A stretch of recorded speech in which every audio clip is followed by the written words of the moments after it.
Yeah, we have returned. I'm sorry. Sometimes I'm not sure exactly what happens, but I think I lost like at late nights. I always have some issues where sometimes my internet is disconnected for a second, and then I lose connection to Twitch. But we are back now. Back in the game as well. And we see Doctor Esport, they're invading here. Getting the red buff. We are back.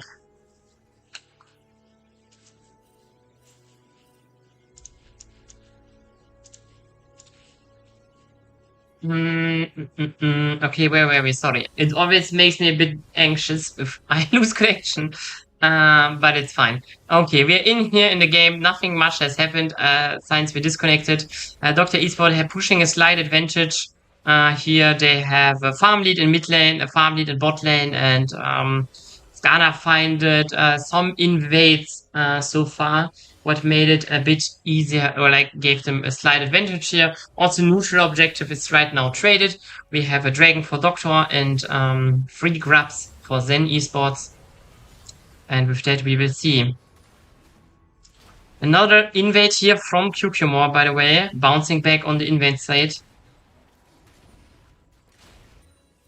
Yeah, I think so too. Yeah, the Yo needs to be snowballing. I agree on that one, but I think there's still potential for after when he got his first item. Though I think then Esport they have to start sooner than later with it.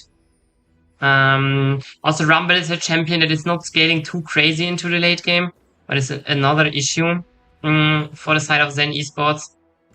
So you definitely not want to go Giga late. Now we see a mid lane 2v2. Kukumor is there. Leg is going here in, but this might be not the best moment for him to go in. Still, Seraphine is level 5 though, so there's nothing really happening, but he's now getting killed. Now the question, Donny is getting out for now. Equalizer's hitting good. Oh, Vico's botching the flash ultimate. Oh, and Arnok is also missing his ultimate. So all in all, a 1-for-0 trade, but a lot of summoner spells are used. Yeah, I already have, again, some technical issues.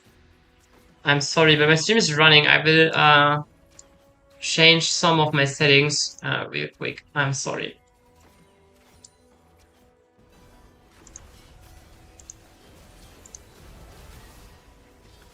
Let's see. We see another fight.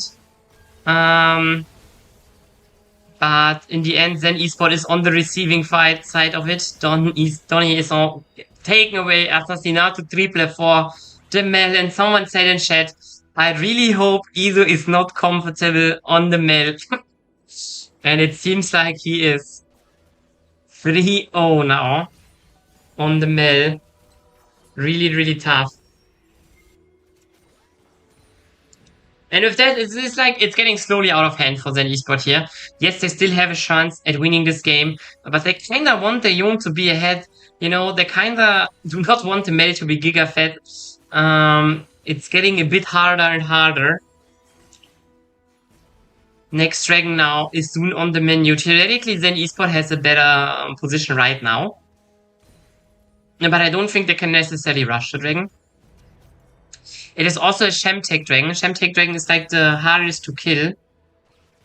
Yeah, I think like theoretically there is still potential. Also with like Seraphine ultimate, Yon ultimate, you know, Pantheon stun, and this can be also all can be very good combined with Equalizer. Though Respetta so far as Equalizers were not too clean. So yeah, we have definitely to see. That is what they have still potential to bounce back. Especially, you know, Yon will soon finish his first item. That makes him a lot easier to play the game. As we see, like, everyone else has kind of finished their first item already. I think Vayne is also only, like, missing a reset for her first item. And maybe she will get a reset, but not on her own demise. Now we're going in here. Nice combo. Really good combo here from the side of ZEN Esport. Easily getting a double kill for their support, but a bit unlucky that they get the support double kill, but definitely they have potential. Or like it looked really good. That's exactly what this means, you know? If they use the ultimate together, there's like, you know, it is so easy to do. You know, Yon ultimate hits, then easily, instantly the Seraphine ultimate hits and shit. So now Seraphine though gets just killed by Cypher. Yes, he will lose his life for it. But he gets one kill now. Alok nearly gets his better into the turret, but he does not need to get him into the turret. He's running down into the turret himself to deny the kill for Vayne. And yeah.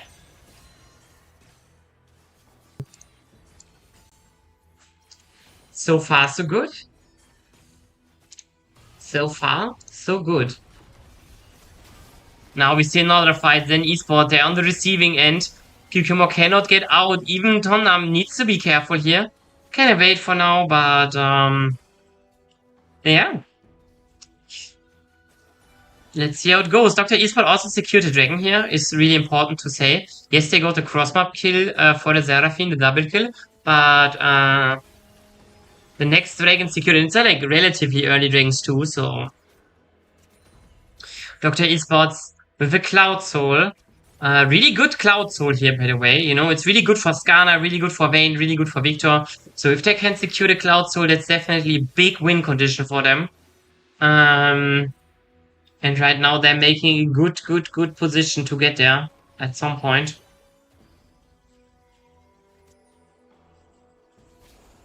Now we can see there could be some action top lane now, actually. Alok and Leg, they're both looking here. Vico already half-life. Leg cannot find him yet. Skana is now going in, finds him, grabs him out of the turret. The Yon ultimate is coming, but cannot get him far enough away. A kill for Dynastic is secured. Really important here for the Vayne. She has struggled so far in the game a tiny bit because there was a lot of pressure on her head. So getting the kill here, really important. Also on the side lane, Cypher can get a kill for himself, not a kill, but a turret kill for himself. Oh, now we see, oh, Vico has to flash as well on the Seraphine here. Else would have died. Another big summoner is secured. Another summoner that they won't have for the Nash, not the Nash, for the dragon, the next dragon spawn, and Seraphine ultimate, you know, can be really good combined with Flash. Now we see, okay, what? Oh, we couldn't see it. I wanted to say something funny, but we haven't seen it because you can smite two camps with one smite, but sadly the observer was not showing it us. It's a really niche mechanic that you can only use at blue buff and prompt really. Now he's better. He's starting a fight, but Leg, you know, Leg and Dynastic doing a lot of damage. Dynastic now needs to be really careful. Flash is the flash from Cucumber, nice one. Needs to be careful now, but it's totally fine. I think Leg can just secure the kill here. He's a Camilla after all. Tomnan is now coming, but I think Leg can also just avoid that one by walking away. Is he though? Getting a lot of damage here. If he's not getting his E quickly, on the other side we see a Victor double kill on the bot lane. Docta Esport, they're taking over now. Yes, Tonnam, you can in the end find Leg, but 4k gold lead now on the clock. Docta Esport winning on both sides of the map.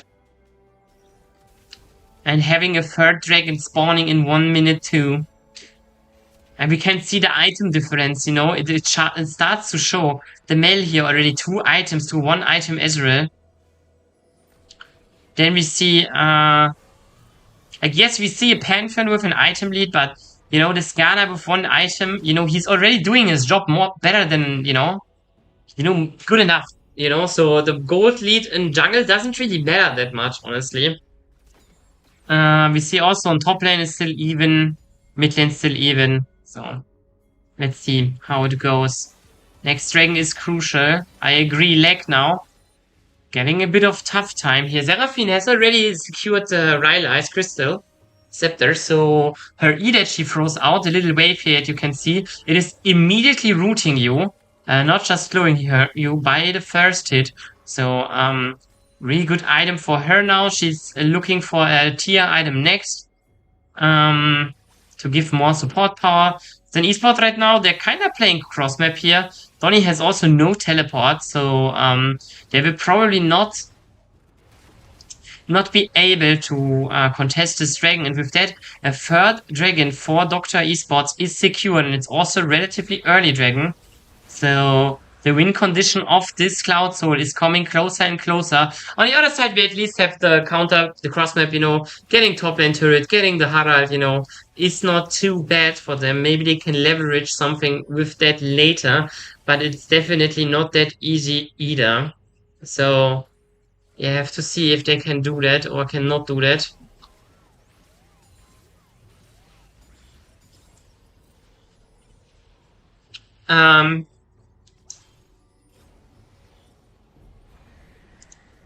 Let's see. Wait, I have to. Oh, bot lane dive is executed here. The Vayne is still pretty weak, you know? Not like weak in terms that she's like weak as a champion, but she's weak when she's getting put under pressure.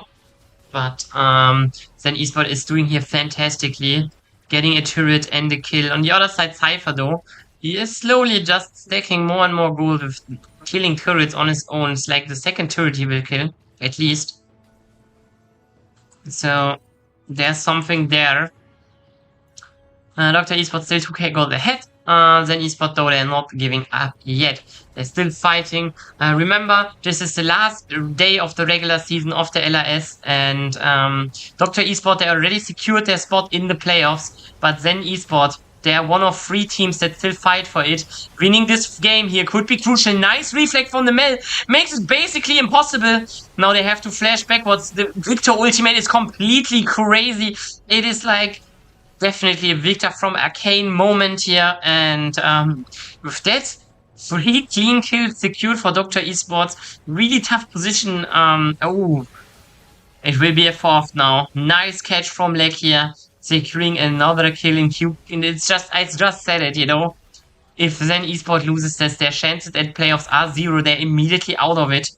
And after losing such a crucial fight and potentially losing the Nash here, it needs a miracle for them to bounce back into this game. Especially with their comp. The Yone we have spoken about earlier, that is that, you know, we really wanted to see ahead, is like 1-5 right now, and like 1 whole item at least behind. Really tough. Skana also now, you see, like with 2 items secured and a Warden's Mail, he's basically unkillable because you know, he's probably not standing into the Rumble ultimate, and Seraphine is not really dealing any damage. So, you know, the real damage dealers that you would expect to deal all the damage, they kind of deal 0 damage to Alok, you know? Only Rumble with his flamethrower and the max HP damage when he's overheating has really a chance at dealing damage to him. Now Yone gets put to rest again, 1-6 on the clock, and Docta Esport, they're just taking him out with no tough time. At least ZEN Esport has a cross map again. I'm not saying that they're getting necessarily a lot with it, you know, but at least they're trying something. But now their mid lane and top lane turret will fall here. Mid lane turret already has only 1 plating, so it's like basically immediately dead. Top lane turret still has all his platings, or had all his platings, but I think Docta Esport, their club, they will do a short one with it. Probably won't have any big issues with that one. I mean, it's still not fallen now. Rumble is teleporting there, actually. But turret is dying anyways, so kind of wasted teleport. There's also no topside objectives, so teleporting here is really bad. I mean, if they can find a fight here, never mind. Cypher secured. Still, Respecta's teleport was not needed for that, so I'm not wanna say it's worth it. Cypher, crucially, has no teleport himself. He is respawning, though, shortly before the dragon spawns. But, you know, he still has to walk a long time, so it could make give ZEN Esport the potential to get a position here to secure themselves the first dragon, and more crucially, actually, is the denial of the soul here. But it doesn't seem like as if they can get any good position here for it. Mid-prio still secured. Alok is just unbeatable. He's tanking so much. Now a good equalizer. Yone ultimate used as well. Iso has to flash, but he had flash, so he's fine with it now too. Victor is still not there though. Docta Esport, they're potentially 4v5. Now they are in a 4v4. They have no fear actually here of fighting in an under number position here. Killing 2, killing 3. Assassinato triple secured, and with that, they can definitely look to push more because they still have Nash for a minute. They don't have to do Dragon immediately. It is no rush here. Even securing Donnie as well. With that, they can definitely push before they do the Dragon, or they just send Alok alone to do Dragon. That is also the play that you can easily do here because there's nothing that can really contest them at their push. So pushing is really good. And even though Skarner takes 1 year to finish it, he has like at least 2 years time for it, so it is giga fine. Mid lane turret now is secured. First inhib turret falls. They are now rotating to the bot turret. They will probably take that one as well. They could look for a deeper siege here as well, but they could also just reset. They already have a lot of gold in their pockets from killing a lot of turrets, waves, and kills, like champions. So, Dynastic got hit here. He's ulting, but no way he's getting away. 3 ultimates used. Another kill for ZEN Esport, but I think they're just feeling like the, you know, like the last place you get when you play something and then they give you something because you were so bad, you know?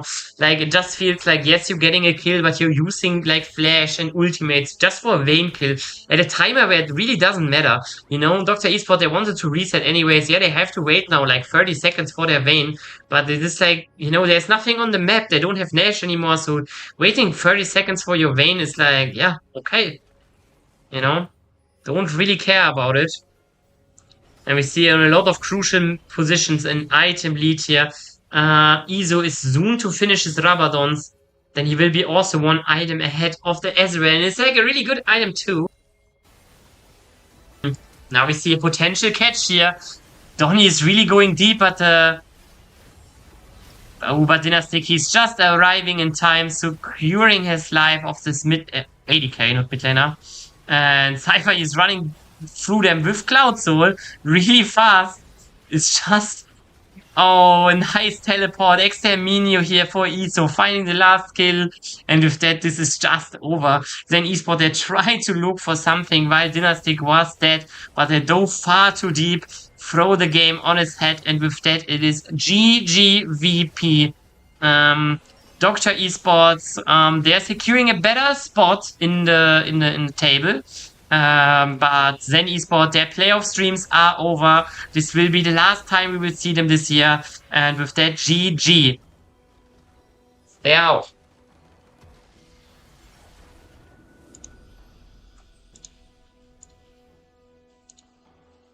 Technically, I want to watch this game next, so,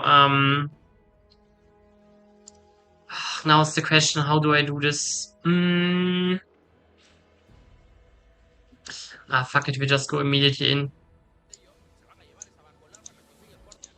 No, wait.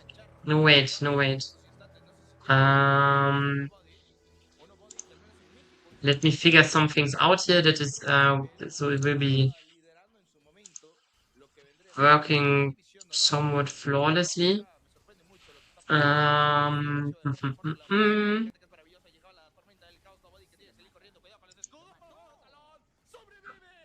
Oh, Malvinas, they're bouncing back here. It's still the first game. Again, Malvinas, if they win this game, they're secured in playoffs. And then for 7 Dark, it's also over. 9ZG, they're already really tough, really far in the standings. So for them, it's kind of whatever. It's again like, it's a bit like last game. You know, this time the matchup is a bit tougher. I think ZEN Esport definitely had more chances to win against Docta Esport than Malvinas will probably have against 9ZG. But we will see. You know? Sometimes you just win. Yeah, we stay here. I'm thinking I will add some text here.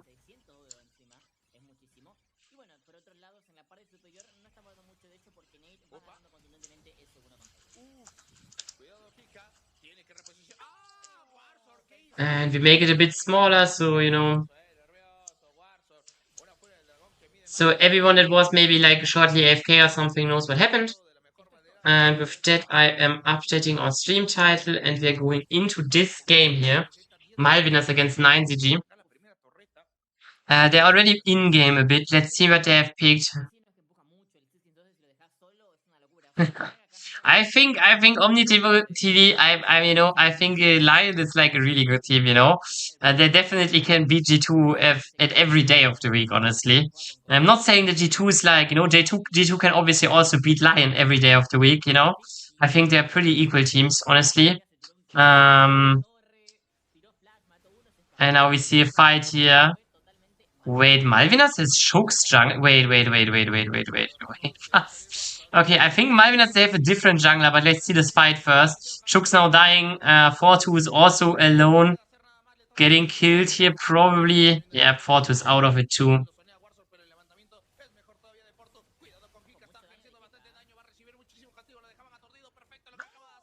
And yeah, we see. Oh, 4-2 can secure the kill on the 6. Wow, what a play.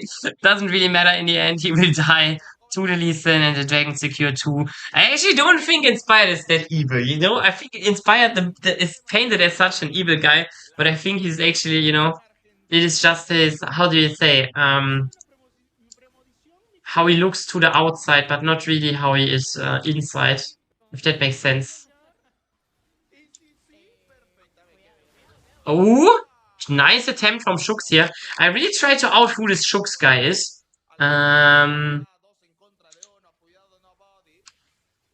Because I'm not sure. Usually they have someone else, like, do they have a Tinshuksa in jungle? And let's see if Shooks is maybe some coach or... No, neither is he. Because I know a player from EU that is called Shooks, so it makes me really curious. Because surely that is not Shooks from EU, right? Oh, there's also one from Argentina. I find him. He's played with Malvinas in like 2019 already. 25 years old, has played in Tier 2, I think, all the time. Let's see if he has ever played in the LLA. Nope, he is a Tier 2 merchant, but he's really good in Tier 2.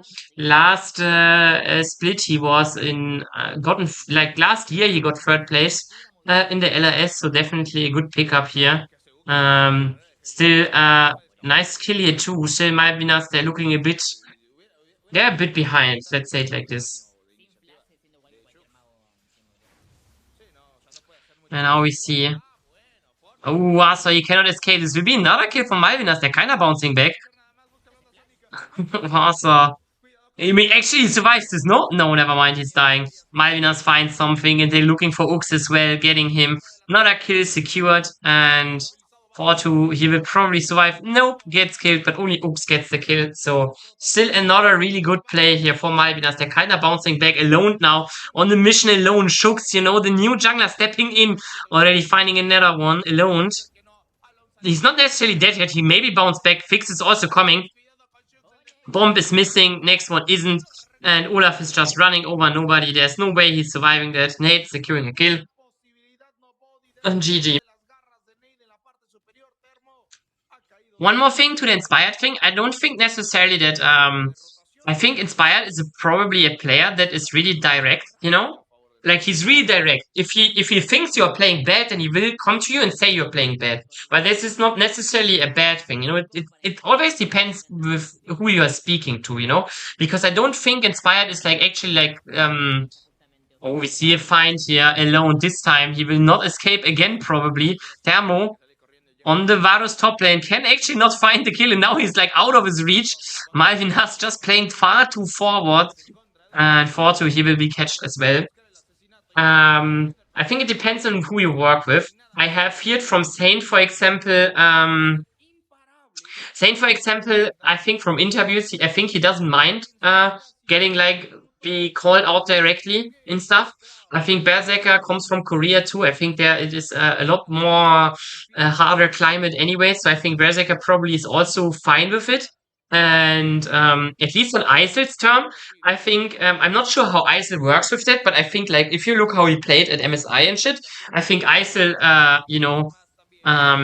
I still learned a lot, you know. He's like really rising to the occasion, and I think Big Dokes is Big Dokes, you know. I don't think you can say anything to Big Dokes, but it's like bringing him out of the mood, you know. He's just a goat, honestly. Um, so I think like being very direct can be a good thing because you're not because you're just saying what you think, and if your teammates are in a position where they can take it, like it's what it is, you know, not personal flame, but like criticism at their game, even if it's pronounced hard, then it is, you know. Yeah, I think, you know, Dokla seems like someone that, you know, tanks hard words. You know, you can put him under pressure, he's doing it. Now, Fix is put under pressure, but he's as well doing it, getting away here. And yeah, and I have heard a lot of good things about Inspired too, in the way of that, even if he has like very strong opinions, he's like always challenging himself, you know, even if he's saying like, oh, I believe in that is the right play. And then someone comes and says, no, I believe something else is true. Then Inspired always lets him be challenged by that in a way of like, he's taking this into account and thinking about it and like, you know, taking criticism with a lot of, you know, in a lot of will to improve himself, you know. And I think I have read it somewhere else that someone said that Inspired is really a player that is like, you know, he's saying, yeah, I think Baus has said it. I think Baus has said it, that he thinks Inspired is a player that is really like, yeah, I'm the best, but I'm the best Western jungler, best Western player, but you know, I'm still not the best player in the world and there's still room to improve, you know, and so I think it's not necessarily an unhealthy mindset. It really depends on with who you're working with, you know, if you're working with people that cannot take such harsh words, then it can be a really bad thing for a player like Inspired to play with a player like Inspired. And then it's also kind of Inspired's fault because he could also, you know, he could also, how do you say, you know, if there are players that cannot work with Inspired harsh feedback, then it is on to Inspired to not drop harsh feedback, you know. So I'm not saying that being a piece of shit is like the best way to be a teammate. You know, it's always depending on the person that is in front of you. You know, because some people also need hard words. You know, I can like imagine if you like you know, I for example, when I'm in a series in a best of five or something, and you know, and it's like it's not going good, then I really like if someone comes to me and says like, okay, you have to do, you're like playing like shit, you have to get your shit together. And for example, me personally, it helps me a lot.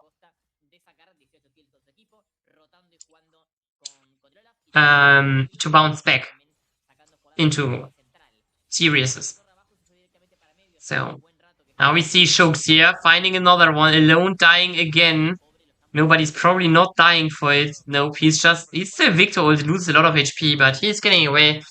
And Shooks finds another one. Really, I think like, you know, it always, um, you know, I think 9ZG has this game in control, but some of the times, you know, Shooks just finds really great angles. I not necessarily mean I'm motivated by like being flamed. I'm just saying like, you know, if I play bad, then it helps me to be called out. Like even if the word is really hard, you know, it really helps me. So if you just want to flame me, then it's okay, but remember that we play League of Legends as friends, Mina, and not to win World Championship. I will bite back is what I'm saying, you know. If you start flaming me, I'm flaming back. And now Hika, he's taking out as well. Hika, funnily enough, got in like the first week, he got AD carry of the week and the LRS. So let's see.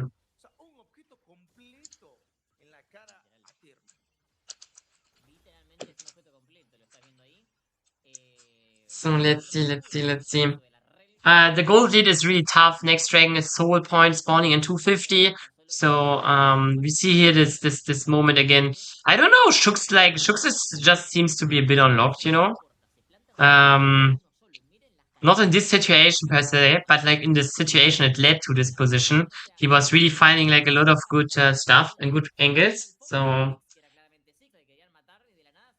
definitely doing a fine job. Malvinas here, even if they lose this game, you know, they're not out of the playoffs race yet.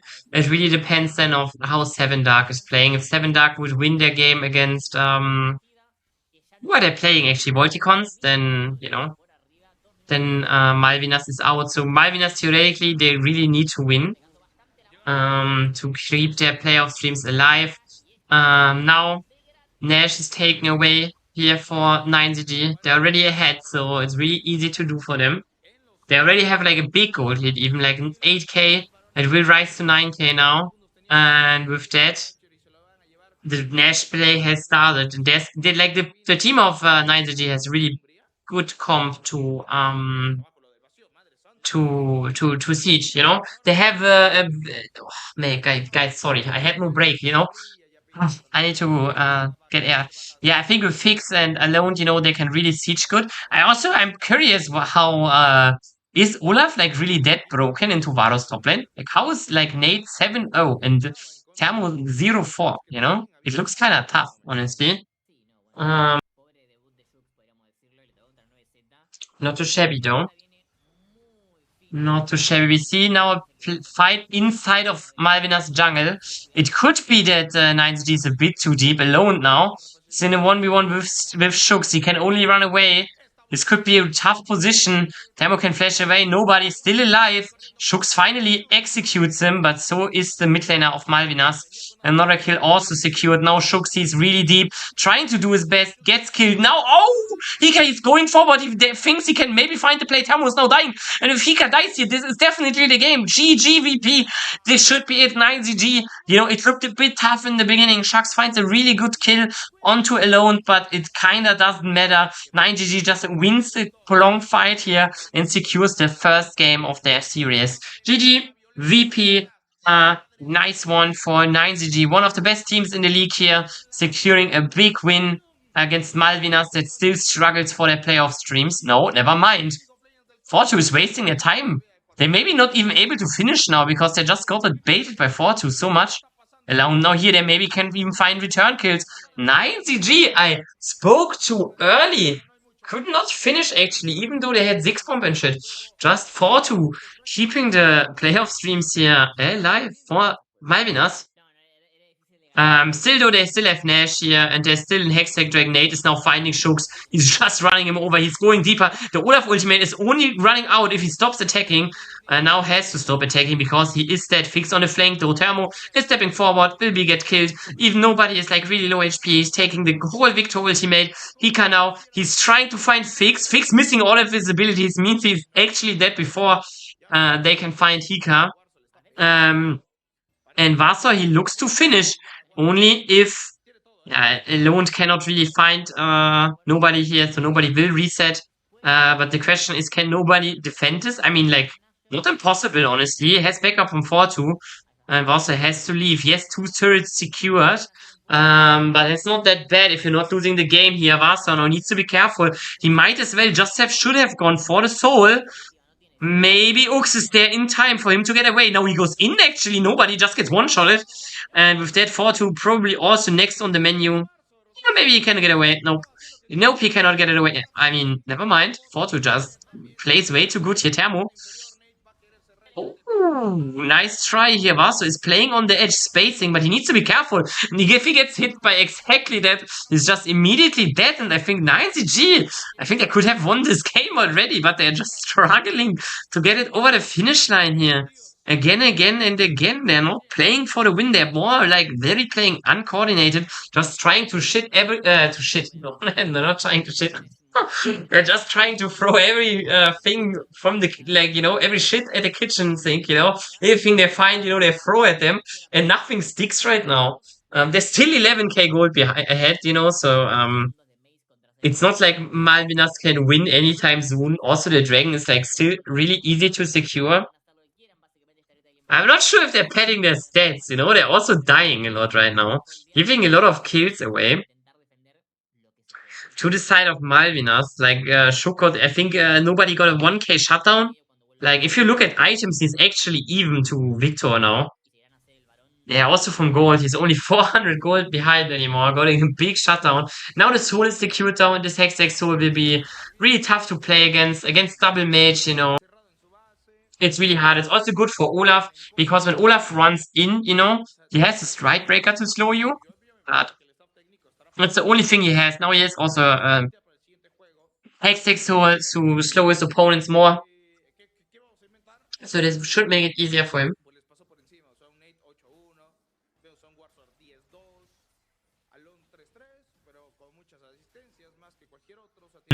And yeah, game is taking a bit more of a quiet approach. I think 9ZG, theoretically, they could also just, or like they will probably also just play around the Nash. So the next minute will be probably a bit quiet if Malvinas is not stepping somewhere where they shouldn't.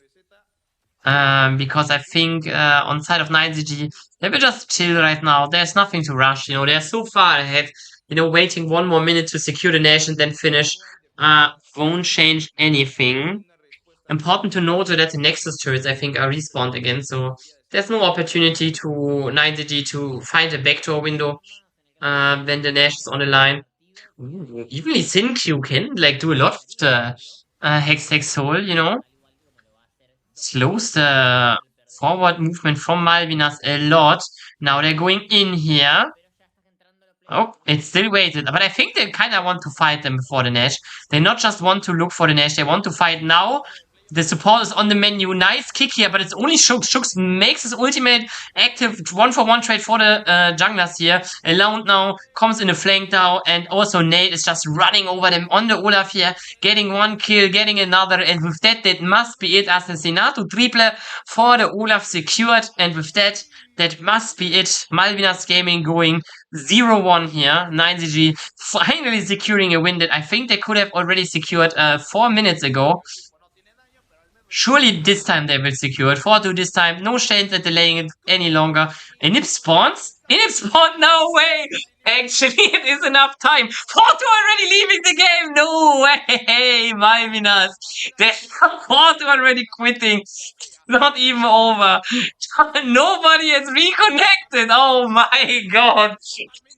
Oh, it's reconnected as well. Ah, what a showing in the end here. Oh, wow, that is kind of funny. Not like, wow, GG, VP. And I want immediately to look at the other series again. I want to look here because this game is also really important. There's nothing really happening here right now, and we're not watching it. Just look at the draft here really quick. Again, for 7 Dark, if they can win this series, I think, if they win this series and Malvinas loses the series, then they are in playoffs. So, you know, it's really important for them here to do a lot of work. Is there anything interesting? I really like the comp here. They have a comp that I like. On the other side, though, in Shaka on the Zeri with Shadow near support joining in on the Lulu. Yeah, I think it will be really hard. I think they have potential to win this game, but it's like really tough. And nonetheless, we're staying on the Malvinas game here, so I think we have a short break, and I will take this break, you know? Yeah, I will be right back. Getting something to eat. Eat and drink and some air to breathe. Be right back. See you in 5 minutes.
Estamos de vuelta después de esta primera partida aplastante, 9Z dominante, amigo. Un draft dudoso por parte de Malvinas, forzándose a innecesarias cosas, amigo. ¿Qué fue lo que ocurrió realmente, Julio? Elmo, no tuvimos suficiente tiempo como para hablar de eso en el draft, pero ese flex que intentaron hacer totalmente innecesario, hermano. O sea, no era necesario piquear el real, es obvio. Yeah, with that, I want to announce my return. We're watching a bit of the early game here. It seems like 9ZG already had like from the we missed the early game ourselves, so we see like I think like especially Fortune and Shooks, they look like for a lot of plays here, but like it kind of seems like 9ZG had control over this game from the beginning. So yeah.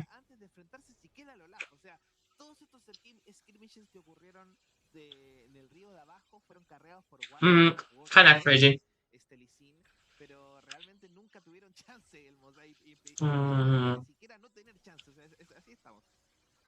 Oh, I wanted to look if there's any announcement about Chooks, but I have totally forgotten it.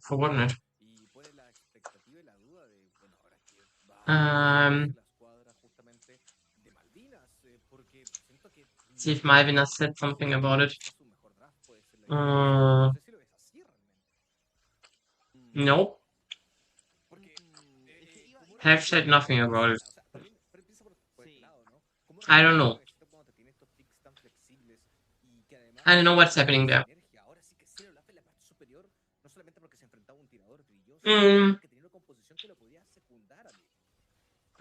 Again, I want to wait, let me find the background.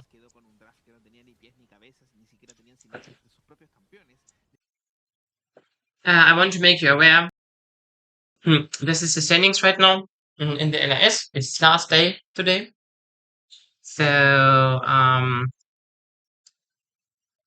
it is really important for like the playoffs because like there are three teams that can still advance into the playoffs, but only one of them will get there. And right now it is like the following. The placement in the like what place you are in the standings is determined by first the match win rate, like you know, right now Malvinas has 2-4 and Seven Dark 1-5 and ZEN also 1-5 now. I mean they're 1-6 now, so a bit cooked for them. They're already out of it. So theoretically Malvinas Gaming has an upper hand in that. The next thing that would be important for that would be the game score. So in this case, you know, we have 4-8 for Malvinas and 4-10 for Seven Dark. So Seven Dark technically, you know, even though they have one less series, they have more wins, I would say. So they can keep up with that. If they win today with 2 wins, you know, to win a series, you have to win 2 games at least. So they will at least if they win the series, they should at least tie Malvinas, and then the head-to-head would count, and head-to-head they're winning. Regardless of that, we are going back to the draft here. Regardless of that, we're going into the draft of our potential final day game of today. Let's see. Right now, we don't see anything too crazy in the band department. Oh, never mind. Draft gets restarted. No. Just the tool gets reloaded. We see an Akali bundle. It's a bit unusual here. Oh, never mind.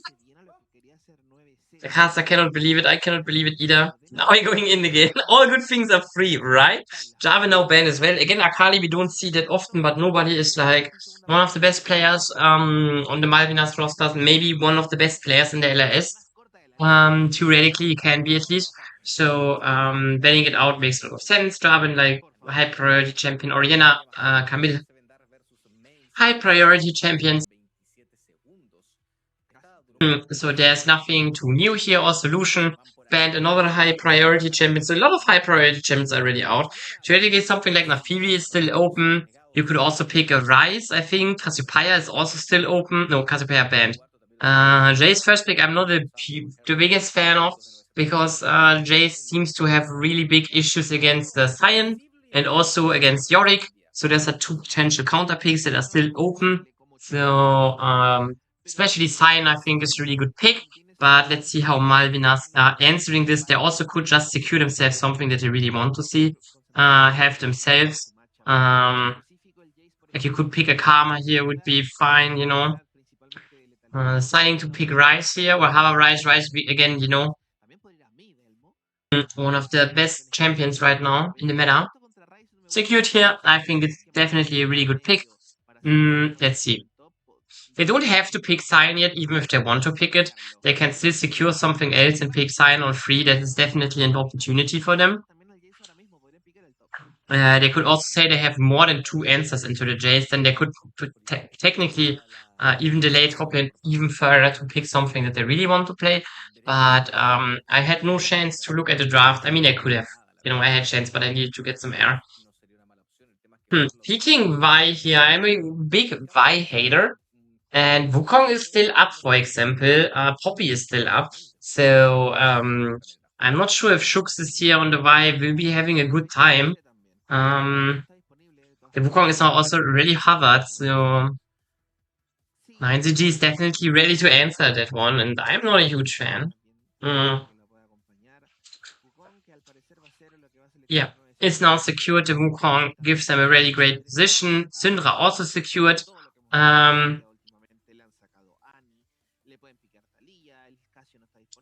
Docta, they just kind of stomped the last game. At one point. Syndra now secured. Syndra picked that we have seen creeping himself back into the meta, especially when like the first battle mages, like the first tank mages are out, like Cassiopeia and Rice, and I mean Rice is gone. Theoretically something like Ari would be still open, but I'm not sure if they want to pick it. Here's the sign. I have already you know, said that Cyan would be here a really good pick because it's good into the Jace.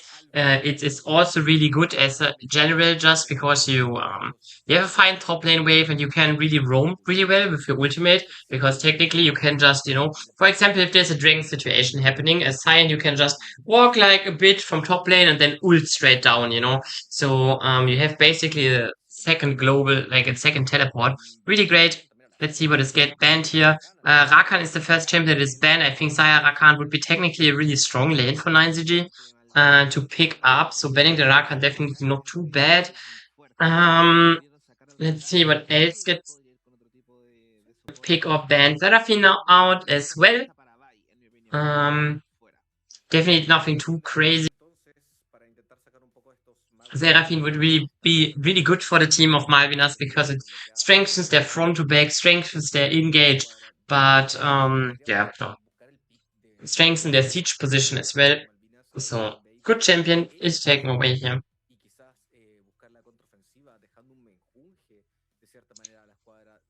Karma now banned as well. Karma is a really strong laner on bot. Technically, they could have picked Karma themselves too. It wouldn't be that bad for them. It's also a very good blind pick, honestly. So, since they have anyways the first pick after the ban phase, they could have picked Karma themselves here, I think. But don't want to, it's totally fine. Let's see what is taken away. And Nico we haven't seen in a while. It was, they're like 1-2 team, like 1-2 supports that are like really prioritizing her. But, you know, a bit sad here. Well, not sad, but you know, it's really rare to see her. I'm not sure if Forto is a player of her. We can look later into the draft sheet I have prepared. Sadly, we couldn't look into it before the game, but it's okay. Let's see what they pick here now in the blind pick position. They have to blind pick something anyways. They are like, oh no, I just wanted to say it. There's nothing too crazy open here anymore. Maybe it's just a Jhin, and yes, it is a Jhin. I'm a big Jhin hater. Technically, this game, it could have some value, but I don't like it at all. On the other side, the Caitlyn now. The Caitlyn lane could be really strong here. Jhin will survive it, you know, no doubt. But definitely there's potential for fat Caitlyn. Caitlyn always has the risk of falling into the mid-game hole. We have seen the last two Caitlyn's we have seen, they were always falling into the mid-game hole. So, Definitely in general a pick that I have seen struggling a lot. Don't think we will see Yumi here though. Probably more. Honestly, not sure what you will pick here with the Caitlyn. There's a lot of options. I also don't think it will be Soraka, honestly. It could be a Morgana here. It's one of the rare games where Morgana would be okay, but nope. They're actually deciding for Soraka here without a heavy frontline. Interesting pickup here. More interesting how Malvinas also will respond to it. Just picking a Leona, I think Soraka probably kind of fine to Leona. So, interesting pick here from Ux. I really like it, I would say. No, I'm a really big fan. It is a really nice pickup here. Though I still think Malvinas has probably like if they get in like a later game stage where the Rise is like really doing a lot, I think they may be having a better comp, but they definitely have an easier comp to execute because they can just run in, you know? Especially if they have a slight lead and they can roll over 9GG pretty easily. On the other side, I think the champions on 9GG's side, they have all the tools they need to answer what Malvinas is doing, potentially, but it can be tough too. You cannot really deny a Vi ultimate. You cannot really deny the follow-up from maybe Cyan, Leona, or Jin, you know? So, 9GG, if they can get their hands stiff, I think they have a playable draft. If Malvinas is just getting into an even game set, I think they will have it a bit easier. But we are knowing in the LRS there's a lot of hand stiff, so until this game is over, the Nexus explodes, it's hard to get. Hard to see who is on it.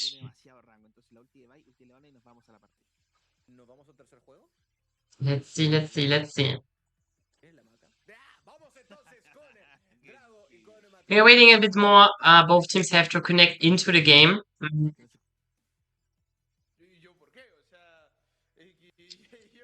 Let's see. The casters are shown. Game should start any moment. Again, both teams have to load into that. A lot of players are playing from home in our league, so there will be, some people, they don't have the best setup and shit. That's totally okay.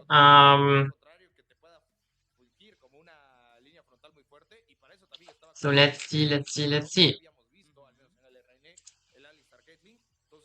What does the G in 9ZG stands for Globant? 9ZG is a fusion of two orcs. Wait, we have the second to look into this. Wait. No, this is not what I want to show. It is Globant, Emerald, and 9Z. They fused together to this to create this powerhouse of an orc. You can also see a lot of their players had played international events on different tier 1 regions, you know, so just 9ZG understacked, honestly. I have kind of forgotten how stacked this roster is until I saw my slide again, you know. Players like Nate, Alone, and Fix. They are a lot of champions for the past decade, you know, so I think it might be that 9ZG is not fusioned in the CS team. It can be that only 9Z is having the CS team, but their Twitter account is posting. Like the 9ZG post account is also posting their CS results. So I'm not sure how, but it can be that Emerald Globant is only working together with them in the League of Legends department. That would not confuse me too much. Yeah. So it is interesting. I think 9ZG they had like 9Z they had a really good showing in Counter-Strike. No, I'm not entirely sure. I'm not following Counter-Strike, but I think they had a really good showing. Good night, Mina. Sleep well. Dream of many victories. They made it to the major. Yes, I think it's. I have heard that they worked for, like, they tried to do this for a long time, but finally managed to do it. think like one of their players, like their captain player, is playing in 9G for like a lot of time, like for like 5 years or something. Oh, now we see Nate. He's trying to get a kill. He gets the Primera Sangre in a ganking situation, and Nate here makes all his like titles he has already secured. So really good. So bot lane is winning here right now. Nothing too unconventional. Caitlyn already a lane bully. And also with this Soraka, you know, a range champion into a melee champion, really good. So a lot of potential. Yeah, I'm sadly not following CSGO, or CS2 for that matter. Haven't played that game in a long time. Never watched either.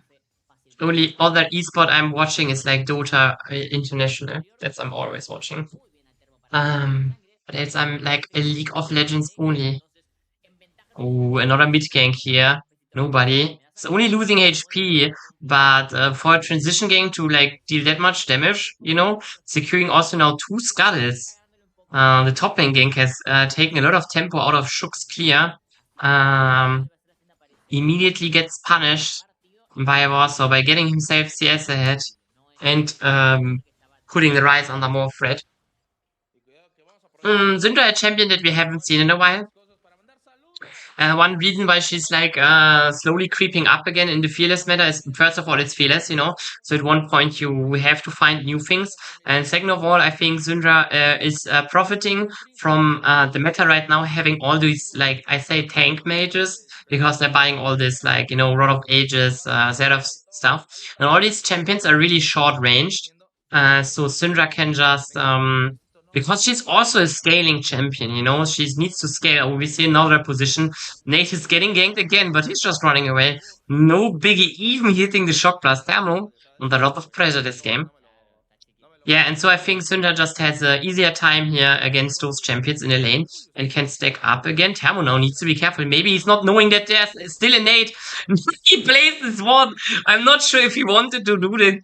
And with that, Nate is securing another kill and emote spamming again too. Oh no. Oh no.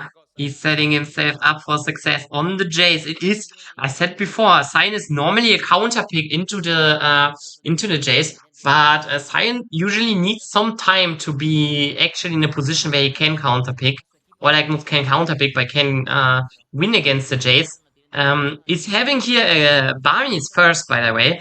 I think Barmy is probably not the best item. I'm not a huge fan of either Sunfire nor Hall of Radiance. I think Hall of Radiance is slightly better as an item in general, because it's fulfilling a niche, you know. Hall of Radiance is not an item that you buy to, you know, have crazy AoE damage, or because it's the best magic resist item. You buy, oh, never mind, we see a fight here for now. Malvinas, there could be in the advantage here. Vasa, he's like trying to get away, will not get away. Number stiff from Malvinas here, and they find a jungler here. Hall of Radiance general, a good item, or like a good item at doing the following. It is good if you are a tanky champion that has no prio on the lane. Oh no, Thermo is just dying again, it seems. Oof. Nate is setting a statement here on top lane. Wow. So Hall of Radiance is really good at de-pushing. You know, if your opponent is pushing a lot, then you can buy then buying Hall of Radiance will give you the position where you can counter push, basically, even though your champion maybe does not have the base push.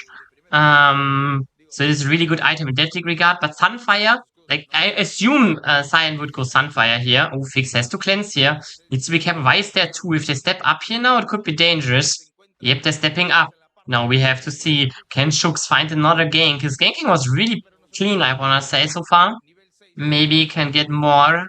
He's going in now. Oh, Ooks. He will not get away with it. Maybe they can get a return kill, but Caitlyn is still too weak. No big damage. Now she needs to be careful herself. Flashes here, but this flash will not save her life at all. Assassinato Double is secured for Hika here. The former MVP AD carry of week 1, doing a lot of work here in this game. Getting 2 kills and setting Malvinas on a good trajectory here, but still 9GZ, they're still slightly ahead, and there is also reason of the big top gap and the Syndra range advantage. Generally, something else about Barmies, I think if you have Barmies alone, it's really weak. You know, the burn of Barmies, it's basically nothing. You can see there's like, you know, the minions, they're barely losing any HP. So it's not really giving Cyan any advantage on the push. But also, he's spending a lot of gold for this little burn passive. So, even though it doesn't really do anything for Cyan right now, he has spent a lot of gold here. What I think gives Nate the opportunity to hold his leading position a bit longer. Just because he's like, you know, because the Cyan doesn't really have an item that is good against him. We see Soraka has rotated top lane, Leona is there too. Both teams want to play ground, the Grubs. Right now, Grubs could be really good for the side of 9GGs because they're having a lot of lane priors. So, getting Grubs, getting the turret hits here would be rewarded. That is obviously really good. 9ZG is already on it. With Shocks being both side, there's nothing really that they can do. They could look for a cross map, but with Caitlyn and Soraka not even being on map, there's nothing really that can happen. They're pinging though, so they're aware that there could be a breakage tilt. I think Soraka just E's or Q's the bush here, figures out that they're still safe. They're still scared though. Ryze now on the move as well. They have to be really careful at the weak side. But Warsaw is coming out of base. You know, the longer this game, this play on bot side will take, the easier it will be for 9ZG. Let's see. Still, Malvinas, they can at least secure one blue buff here. On the other side, though, the Cyan is really suffering a lot. It's like, Damos like one shot right now. Has to reset, has to teleport though, so at least that can be secured. Let's see. Both teams that equal, by the way. So, oh, Nate again nearly kills him, but Cyan can just get away, and he can get some of the farm now. Warsaw needs to be careful here. Can get away. It's relatively easy here. Has clone for that. Now they're going in here though. Syndra is hit, has to flash away alone. Now Warsaw is finding an ultimate. As soon as Syndra has E, there could be a lot more happening, but now they need to be careful even for the Jhin ultimate. It will be a 1-for-1 trade in the end, maybe. Nate is there. Nate, you cannot forget, he's dealing tons of damage right now. Bursting 4-2 out of his life.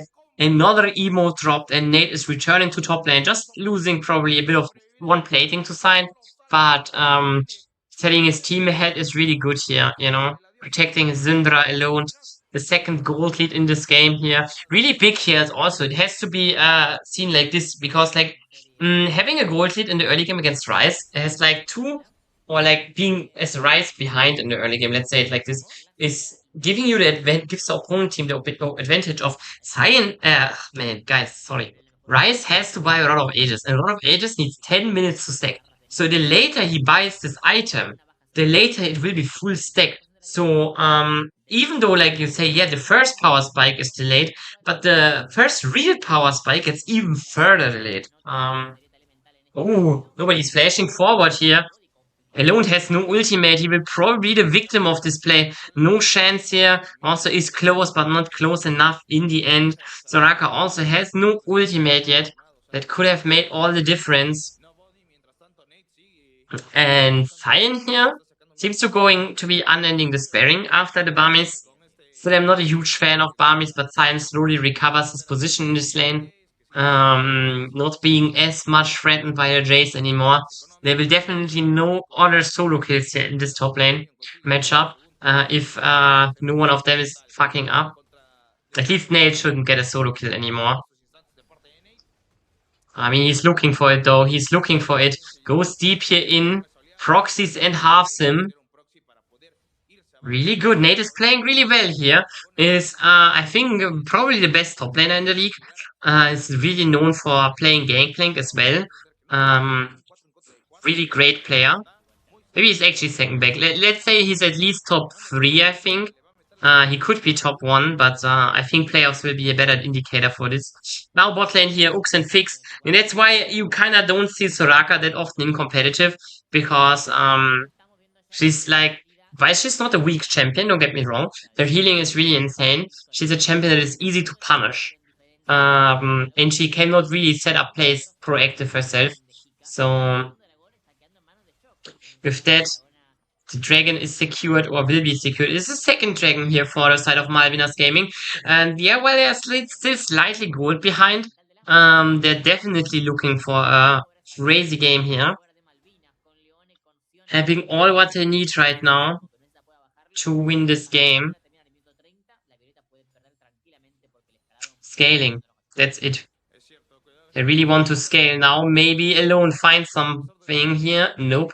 Misses his first ability. Shux is there again a bit earlier. Now Was is finally there. The question is, can there be more done? I think actually Wasa could have killed Shux here if he's cancelling his ult and recasting it a bit earlier. Then maybe Vi would have been snared in the Soraka E. So I think if he's playing Wukong there slightly bit better, then you know, there could definitely be potentially for kill. But so it is 0 for 0. At least Alone is also not dying here, what is probably really good for the side of Malvinas. So they also have lane swap. Both teams have lane swapped here. Next objective will be the Harald in like 1.5 minutes. So there's definitely potential. We see now, though, Fix is will answering the mid wave, and on the other side, Alone will answering top wave. So let's see how this is going. Going deep here. Oh, it's fine, really. Game's still equal, though we have to see, we have like a bit top laner against AD carry, at least what the goal is saying right now. We have a really fat Jace top lane and a really fat Jhin bot lane. Both going lethality here so far, so let's see how it goes. Jace is now looking for, I think, to go Muramana. And I'm not sure if Jhin is actually already going,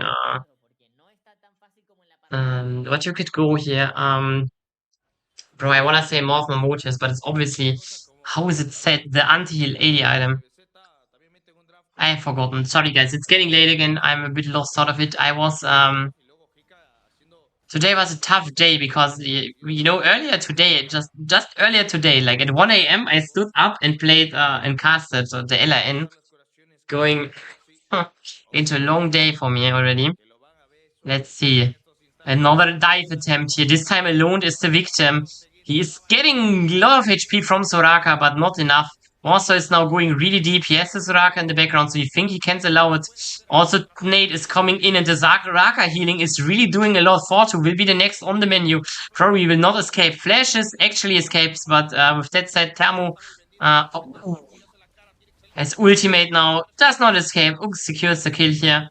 And with that, 9ZG is winning this scenario here, but they're losing mid and top wave, and top lane even the Rise is hitting a turret. We can see it here in the play-by-play. The P is now used by Alone. Will be probably able to defend this turret, so nothing more is gained here. Still I'm not sure how much I like this. Let's see. The Harald is still up. None of these teams has putting any attention at it yet. Nate, he needs to be careful though. Hika is already hitting like a truck. Nate, no way he's getting away there. Shux is coming to takes the kill here. And with that, the Harald is probably also secured by Malvinas. I just wanted to say earlier that, if no team is taking the Harald soon, then it will be like a situation where the third dragon for Malvinas is up and Harald. But kind of would have given Malvinas an easy position to cross map, because probably annoying ZG's side, you don't want to give up this dragon, so you would play this dragon, and Malvinas, they don't care about one dragon giving away, so they could really play with a Harald hard top side, getting potentially 2 turrets. But now it doesn't matter, with one mistake made on the spot side here, the dragon is, not the dragon, the Harald is secured for now. If dragon will be secured, we will see after this replay. It should be spawning then any moment.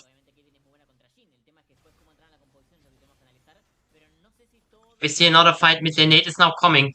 Nice get out of the weak.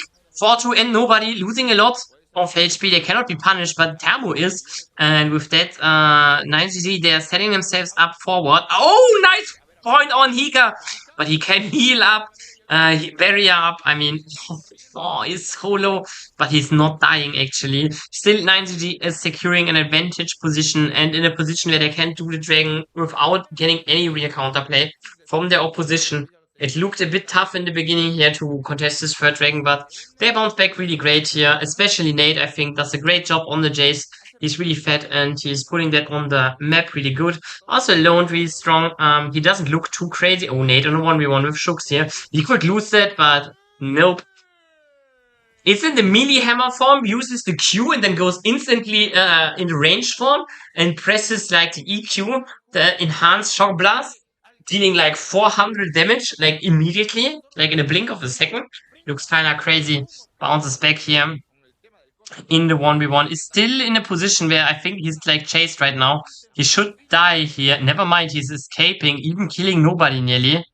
This was like nobody and Porto were ulting, Rice ulting behind and trying to kill him, but Nate nearly just, you know, made magic happen and killing nobody.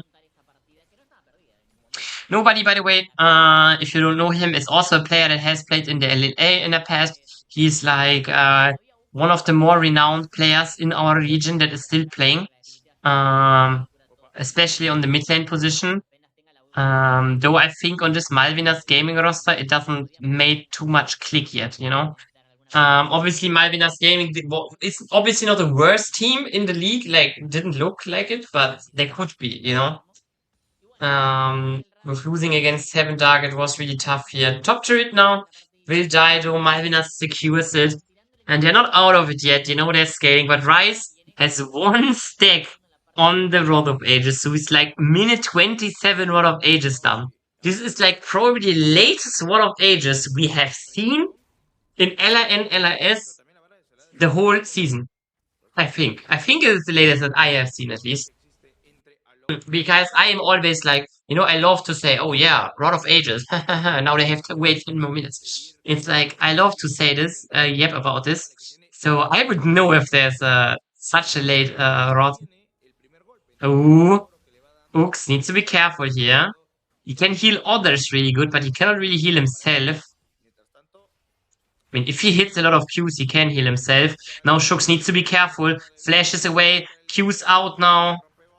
Jhin ultimate is used, but not hitting a lot of shots. Only hitting 1, actually, and the 1 did no damage. Now Wasa is in the back, like, nice ultimate here from the Wukong. He has to find another one. No, he's taking too much time. Cannot get onto Hika. And now Thermo comes from the sideline. I think Wasa just not... I think he could do a better job on the Wukong here, actually. I think he could easily have gotten Hika as well. Now nobody is in the flank, though, but there's no one there to protect him. So, yeah, that is that. Okay, here I wanna... You know they're doing Nash now, and I wanna speak about Wukong here. If you play Wukong yourself, the thing what you can do is, as Wukong, and we see Warsaw, you know, when he ulted the first time, he had not cancelled his ultimate, because as Wukong you can cancel your ultimate. But he had just let it run because it deals a lot of AoE damage. But in situations like this, you actually do not want to give like maximum damage out of your ultimate, because in the end it doesn't deal that much damage. You know, it's not a lethal dose of damage, you know. But in situations like this, you want to get the first knockup, then cancel your ultimate, queuing and getting your next ultimate like really quick, so you have basically a longer CC chain. And like, for example, in this fight here, in the fight before, if Warsaw, we can just go in a replay, honestly. I'm a replay man. Watch me. Like, if...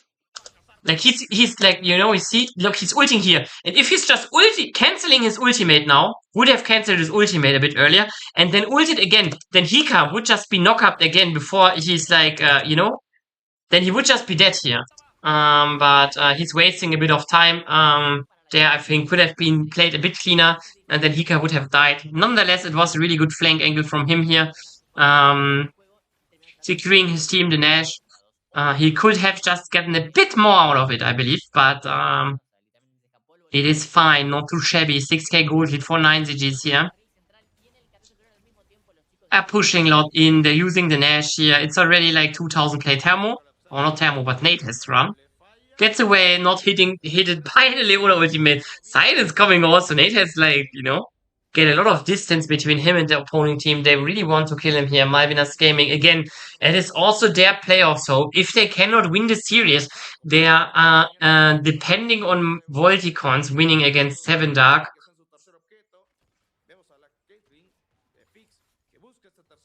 And while I must say that Seven Dark is probably the big favorite, it is not impossible for Seven Dark to upset this series. So Malvinas Gaming, if they want to take the fate in their own hands, they have to win this. Else they are depending on a different match outcome.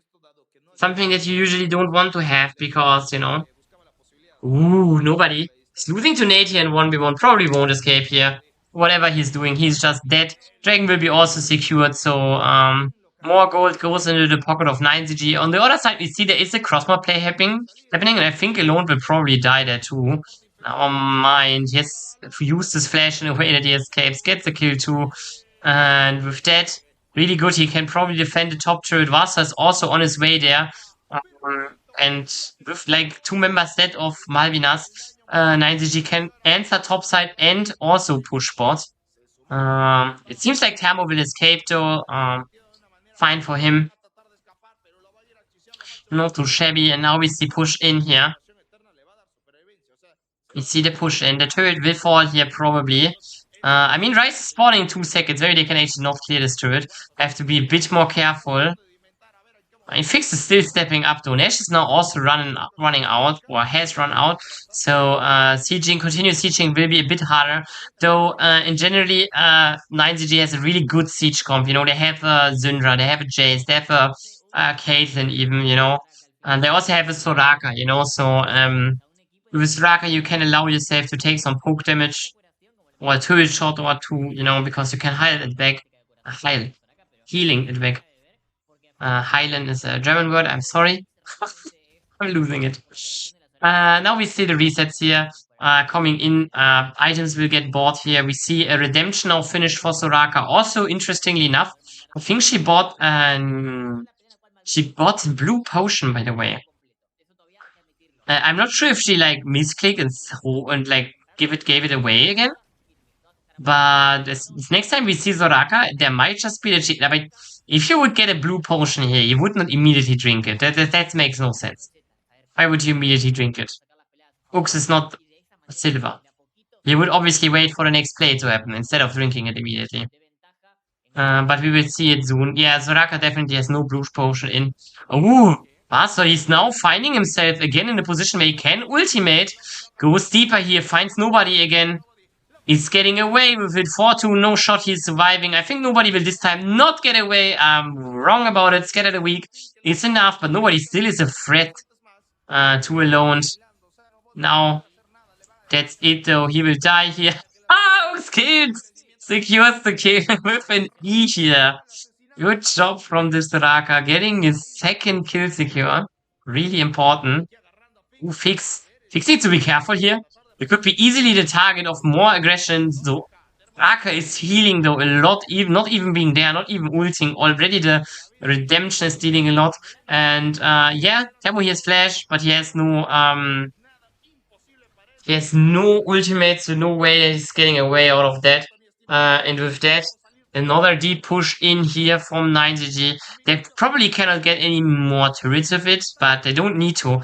They already be in a better position again to play the next Nash. And with the next Nash, they will crack open this base. Pretty sure. Having an 11k lead, you know, maybe they don't want to play the next, like, you know, they definitely want to look to finish this game in the next some minutes. Rice also soon finishing his Road of Ages. Probably will finish it before 9ZG has an angle to finish this game. But if you look in the item department, it still looks rough, you know. Syndra on 3 items, you can see that. Oh, Scatter the Weak misses. You see Thermo on like 3 now, is like soon finishing his next item as well. I'm curious what it is. It is a crit item. Might as well be Infinity. It would be kind of crazy. No Fortune now getting catched here. Has to flash away, can get away. But it's another resource used, and 9ZG, they're just looking for something. Maybe they can find something. Now nobody gets attention, but like Wasser just going far too deep, gets killed here immediately. The question is now, oh, the Skeletor weak is too strong now. Thermo comes in, but he might be not in a position where he wants to be. Fix is flashing over the wall, finds Hika. Assassinato triple secured, might be a quadra kill as well. Yeah, Assassinato quadruple for the Caitlyn Exterminio, that it is. That is the game, and with that, the playoffs hope for Malvinas Gaming, they're in the hands of the surrender mode even. Ay, caramba. When there's the last time you've seen that one. Ay, ay, ay, ay, ay. Malvinas Gaming, they want to get out of this and probably now pray for 7 Tag to finish. The caster cannot believe it, actually. I'm not sure if this is allowed even, but Volticons won the first game though.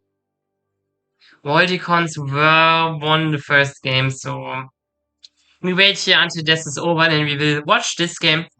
Yeah.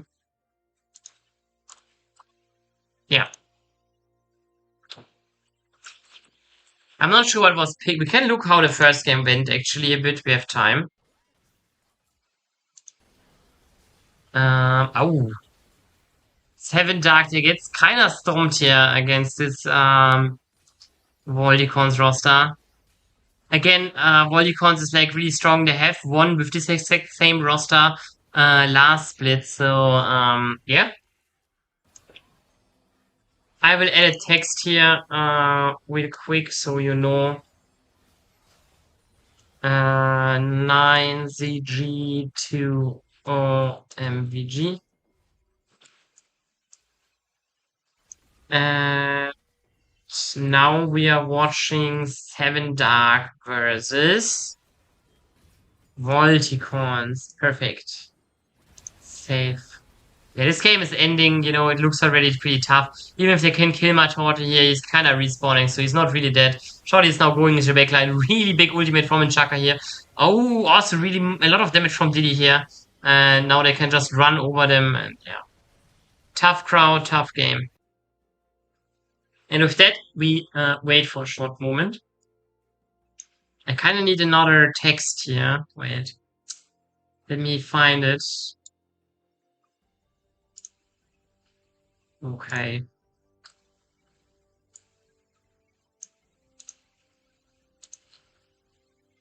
We have a short pause.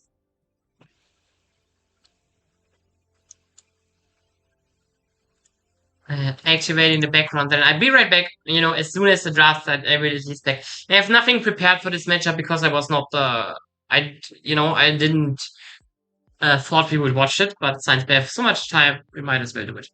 Be right back.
And with that, my break is ending, and we are going into a draft already. 7D, they're on the brink of extermination from the league. If they lose this, they're definitely out of playoffs, and Malvinas is in it. They are throwing something at the kitchen sink here, having a crazy draft for this game. And on the other side, we have a really, really strong combo all together, I think. Well, you can say have more like a classic combo, more classic dive pick comp type shit, while 7 Dark, sorry, they're kinda just, you know, they just pick what they feel like, it feels like. I'm not sure. Like imagine playing Nasus against Mel Nautilus. Shit, you know? Bro. It's like, I'm not sure. They have really to lock in here. And I think at least, you know what I can say here, this game, either 7 Dark, they just make magic happen and win, or they will lose. There's no other way. So, it will be, you know, I think, you know, if you're like minute 10 and they're behind, then you know, we can already know what happens. So, let's see. Overlay is doing something funny right now. We have to wait. Well, all players are loading into the game right now, so we wait for that to happen, and after that happens, we will be in it to win it, ain't it? Oh, but I love this song, by the way. It is such a good song. Chasing the Thrill. Wow. I could listen to it the whole day. Boy, I have the old school, I have the music here. Okay, so we just have to wait a moment, and then we will be in it.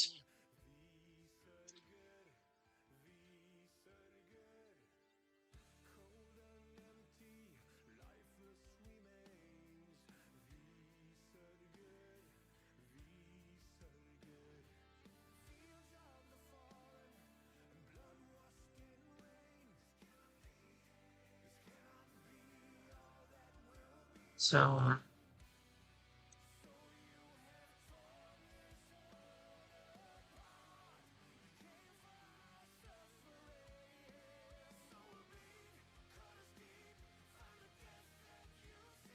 let's see.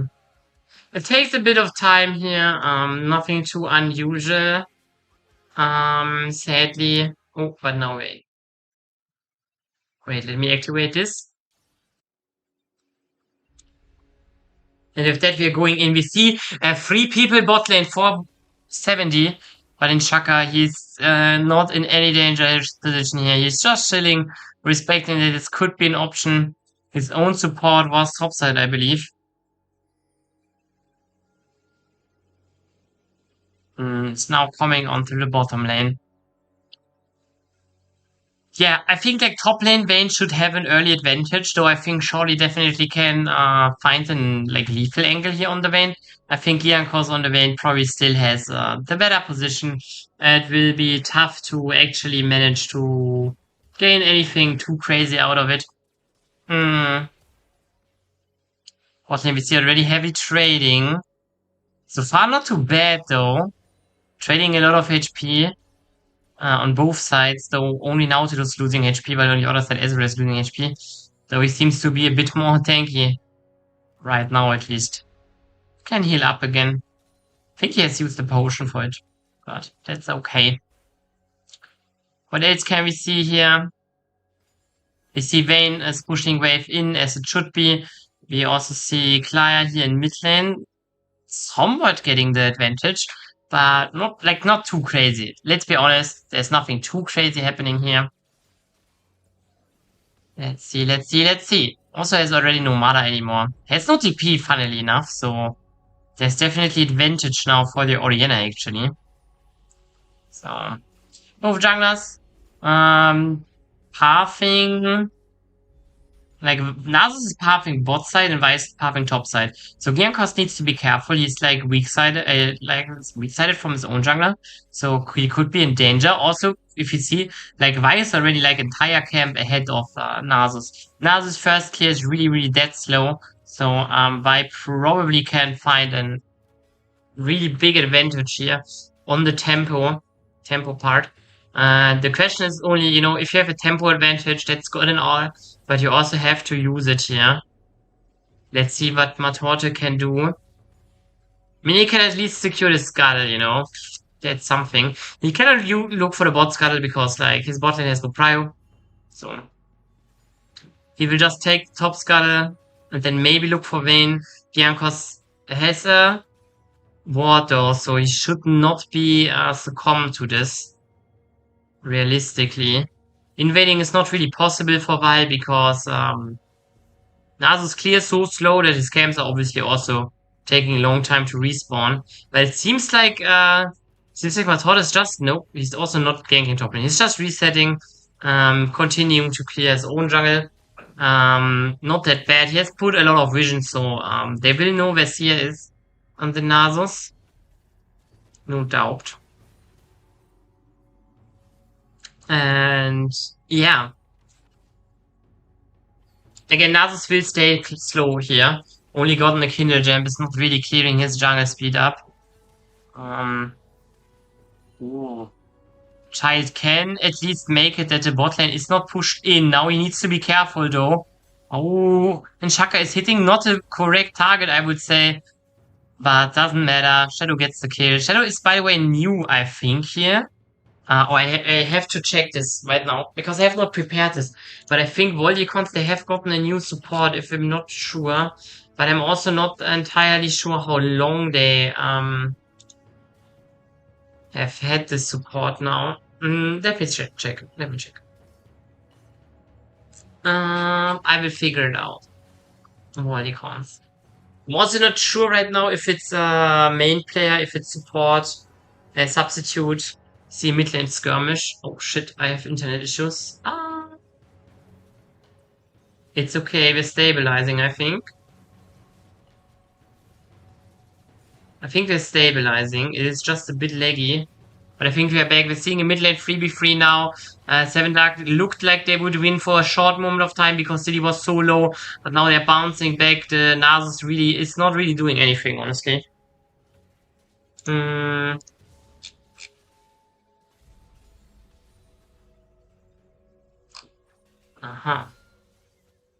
Yeah, I think they have said that Camilo. Yeah, I remember. In Leaguepedia, it's not Camilo. Is actually moved to a coaching staff position, while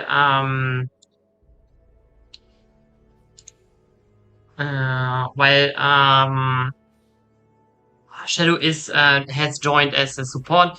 It is not like it is a Latam Shadow. It is not like that. Some maybe think that the Chinese Italian Shadow is joining. Nope. It is Oh. If he hits this hook, he might be dead. Oh, and Shaka. If he's like more clutch of it, no? Pike is just flying under the turret. I don't know. Could have been used definitely a tiny bit better here from Chaka. The shield. Also very careless from Shire to even attempt this, in my opinion. But this time though, the hook is clutch and Chaka should be dead here. Nothing he can do. Shadow, he can walk away probably. But, yeah, Kumev. Kumev getting, not the kill. Pike gets it, but it's okay. On the other side, we also see, like, the Ambassador's not that far behind this. I thought she would be. Now going for the 1v1. With the ultimate. Cannot get it really, but Giancos has to use ultimate as well. So, there's maybe an angle for Matorte to gank right now. I mean, he's already invading the Nasus because he's just so slow. Oh, it is so low. Shoddy just wants help. He's pinging. He's pinging for it. But the only help he's getting is from the opponent team. Klaya is there first. Matorte is just not coming in time. Can take out Klaya though. Has ultimate, so he could theoretically look for Giancos, but decides not to. And yeah.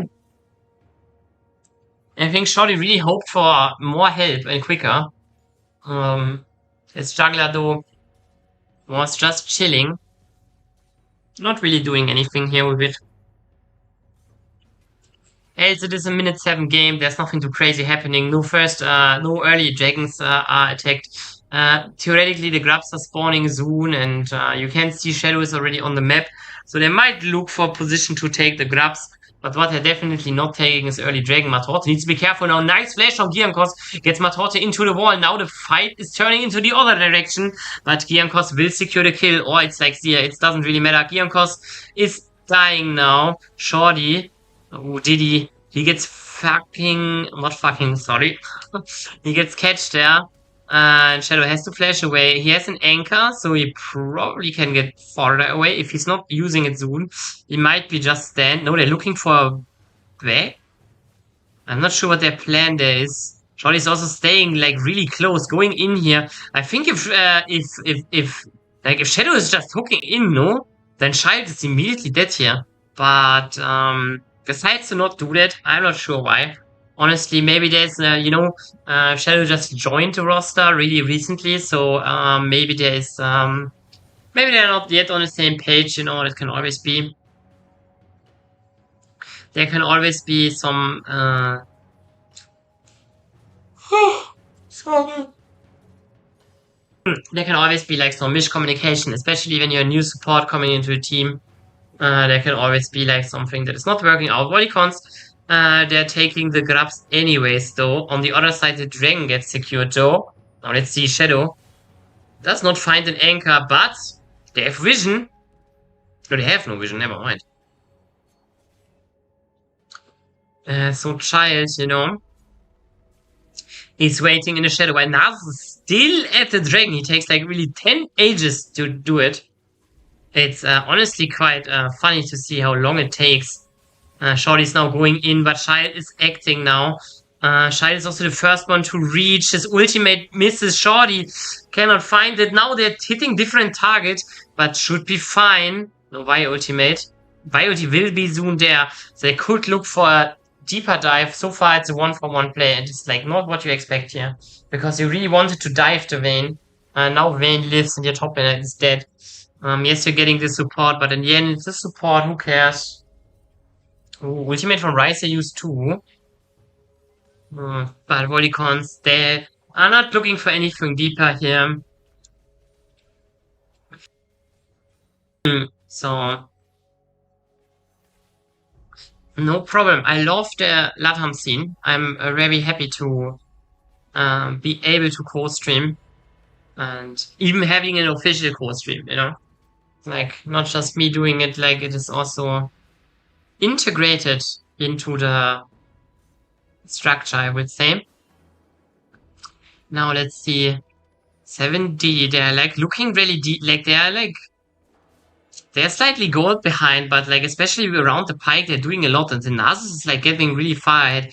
Like, not ahead in terms of against Vi, but he's like really going into the game good here. Has already like nearly 200 stacks secured.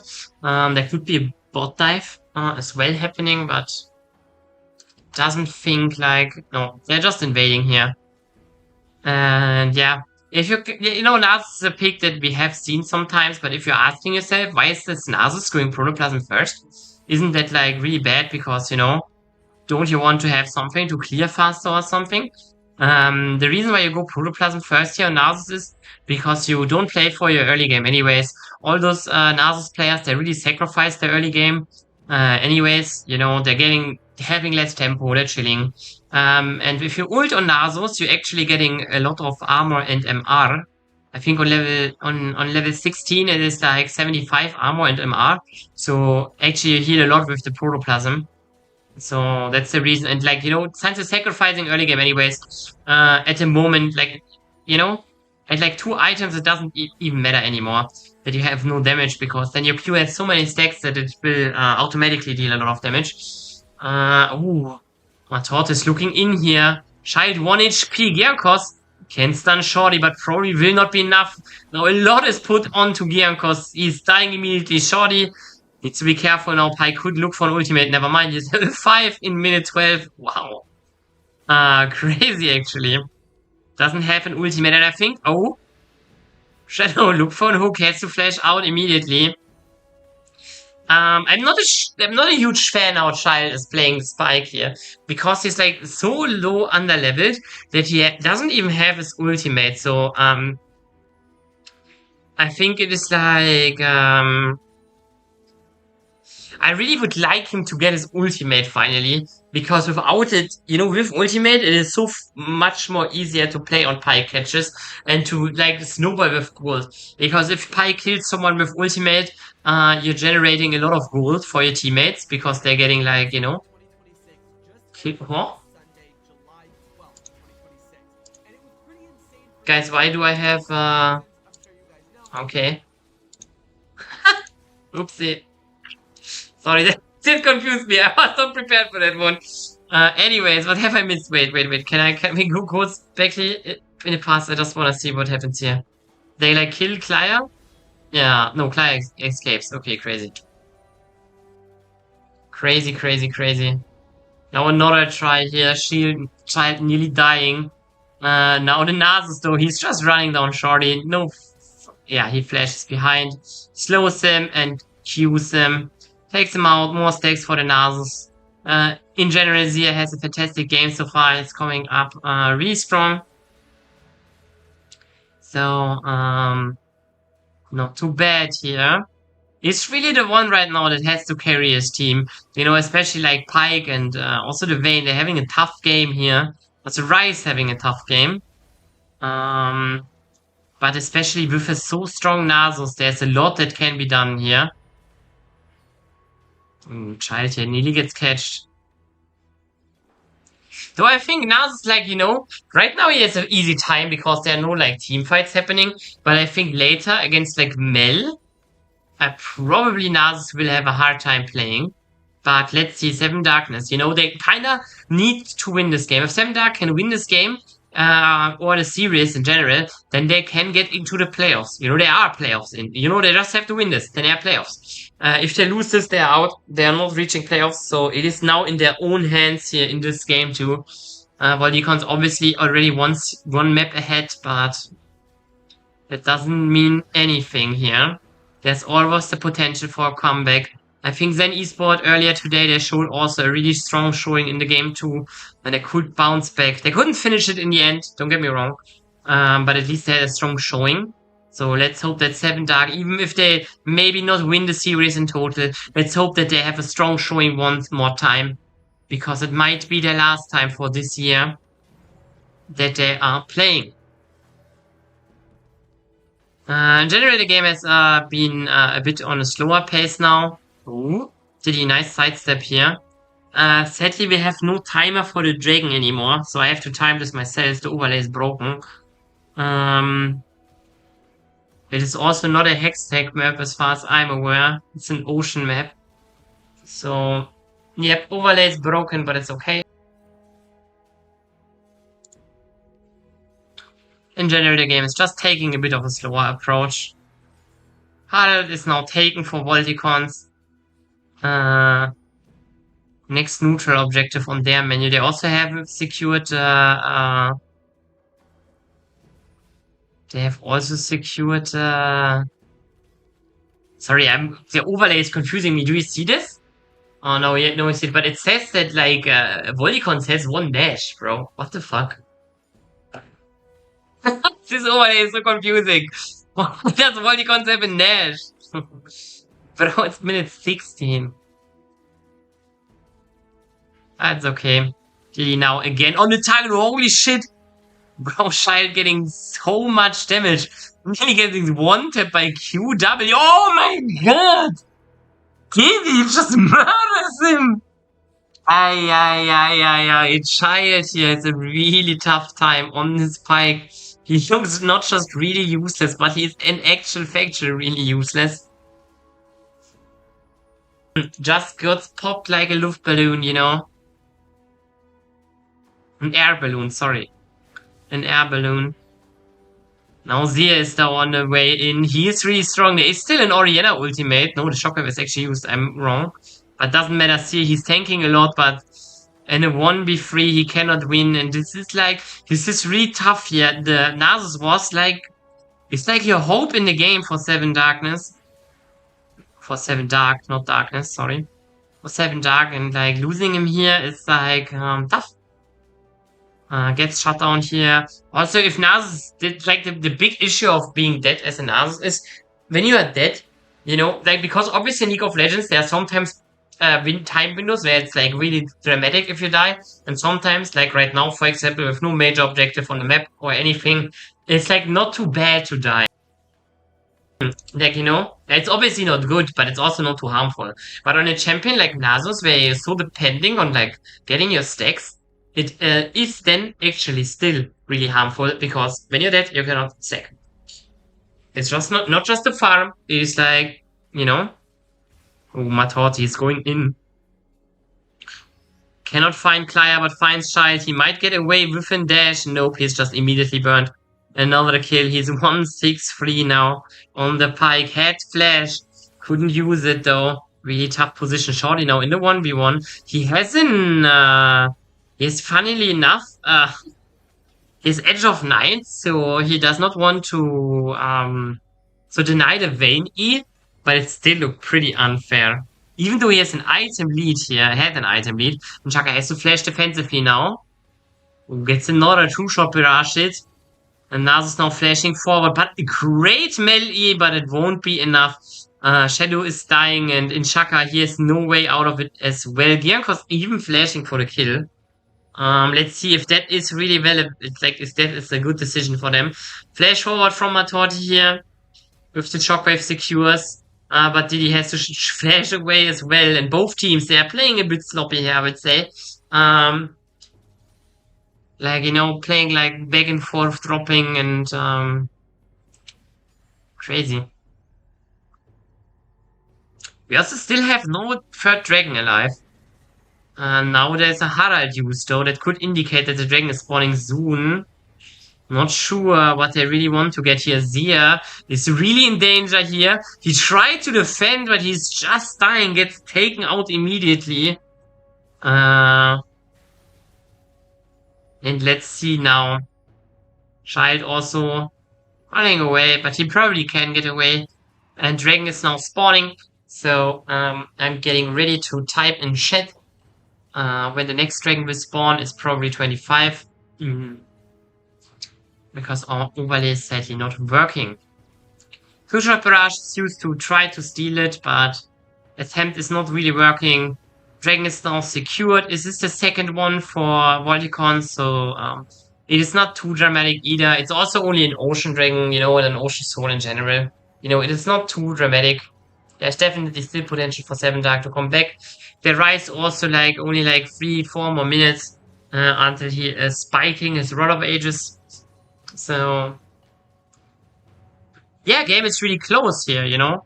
No team has a real big advantage. The only one that is really like having a bad time is Child on the Pike. He's really struggling to have anything that is called impact right now. But, you know, he still has hooks, you know, he still has like a lot of mobility. In the end, there's a lot he can still do, even though he is so behind and so weak. Now goes in. Nice flash combo here. And that's exactly what I mean. Finds a great combo in Chaka. Yes, he's dying for it, but who cares? Honestly, but now they're looking deeper here on Volticon's side. Another 1-for-1 trade. Oh, and another kill. And 7 Dark. They're getting the long end of the stick here. Diddy nearly dies as well. Can find 3-for-2 here. Not too shabby. 7 Dark. Really, really good. Finds a great play here.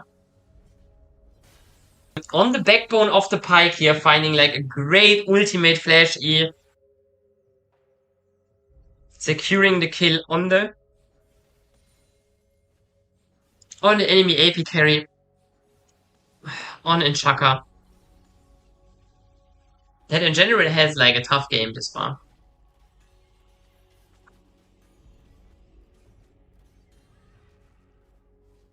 On a Mel, you know, he's struggling a bit to get into the game, but it's okay. It's a Mel overall, you know. The longer the game goes, I think the more fine it will be for him.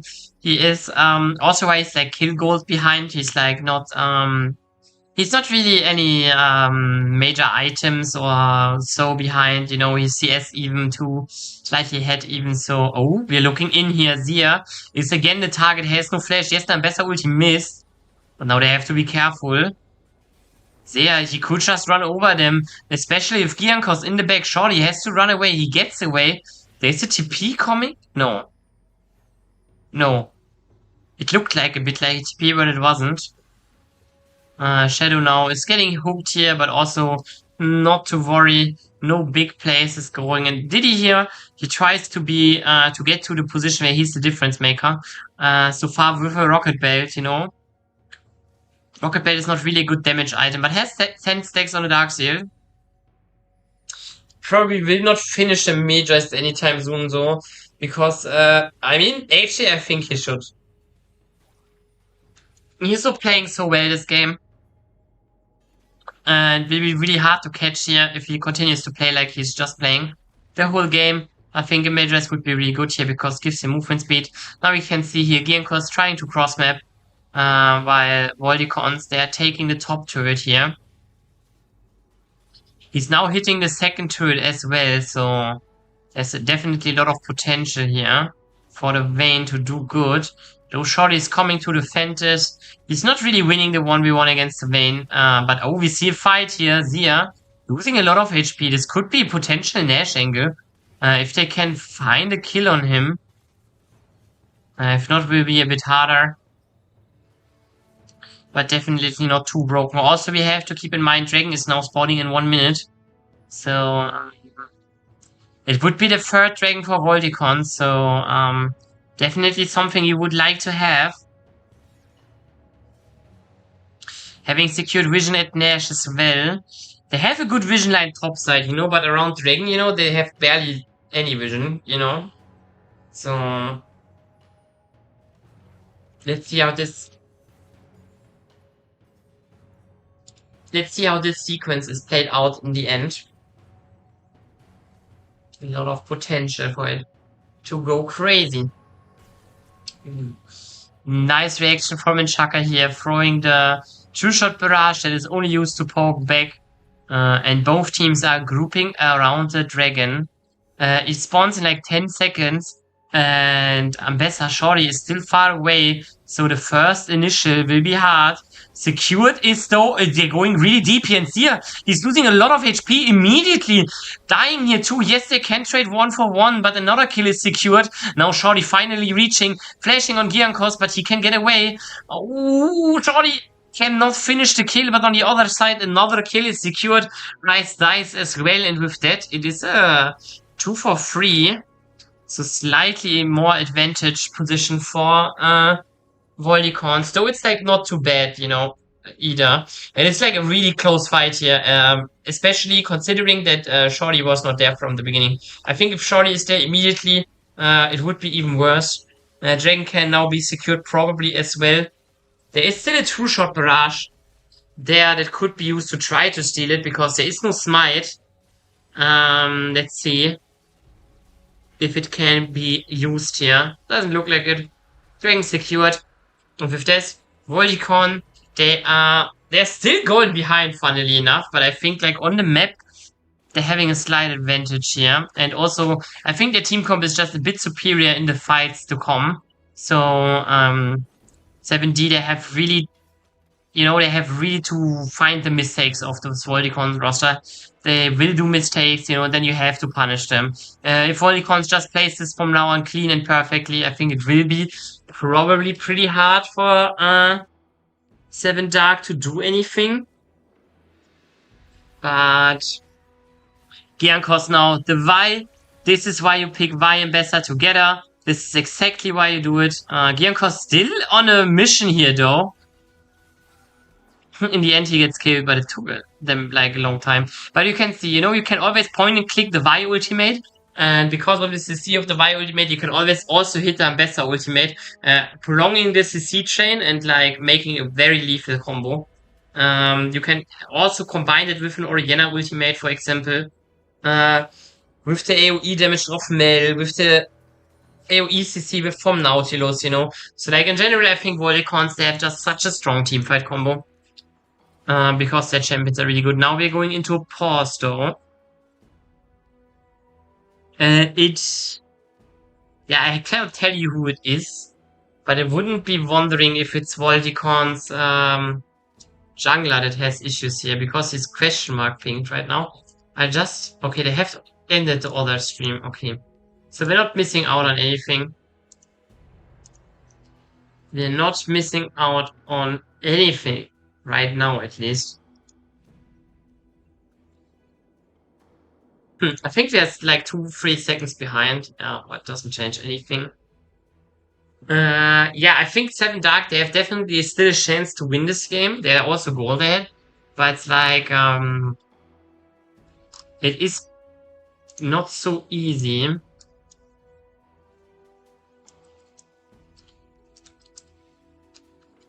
It is not so easy for them to get back at it. Just because Voldicons, they have drafted a superior teamfight comp.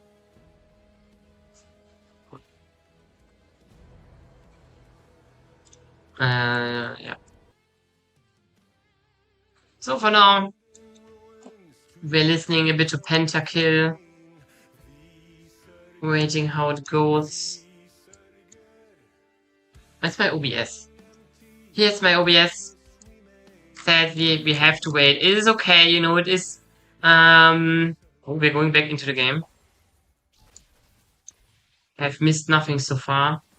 I mean, we have missed a tiny bit amount of time. But it's not too bad. Back into this game, I just want to remind you at the stakes, if 7 Dark, if they can win this game, their playoff dreams are alive. If they lose this game, they are out, and with that also the regular season ends of the LRS. Only if 7 Dark wins this game, they can find another shot. Child here uses Edge of Night. A lot of Edge of Nights in this game, you know? At least 2. Crazy. And Voldicons, they're looking for something to happening here. They're looking for a slight mistake of 7 Dark where they can flex their superior catch comp position around the Nash here. Now they can already, you know, now they can do exactly the same what they did before. They have cleared the vision. Now they're like, they're not really faking the Nash, but they're forcing 7 Dark to go in here. And if 7 Dark makes a mistake here, Vayne is not TPing, then they can win 2-shot barrage. It's doing a lot of damage here. Shadow is finding something, but maybe it just be his own life. Vice going really deep, but Matorte, he has no backup. And nice Orianna ultimate. Sia could be dying here, but he has the protoplasm, will make him survive. So far, a good trade for 7 Dark. They're kinda abusing the Nash debuff.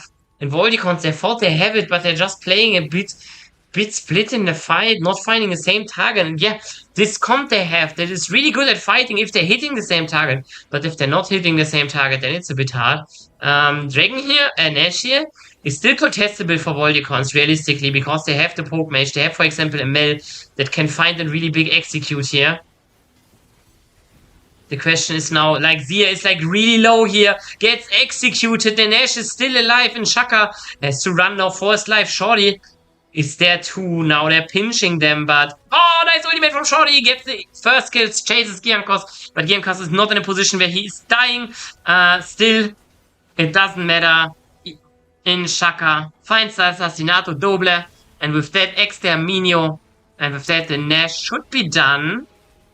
Though it is still not a 100%. Vi is now running up to it, but so is clear. Though with Vi being dead is a 100%.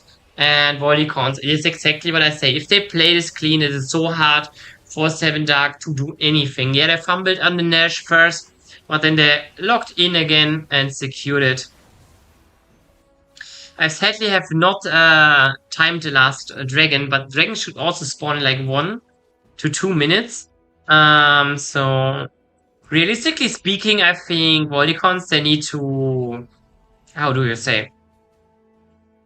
They want to use the Nash before they fight the dragon, but since it's a soul, sometimes you just want to immediately fight it, even though you have Nash.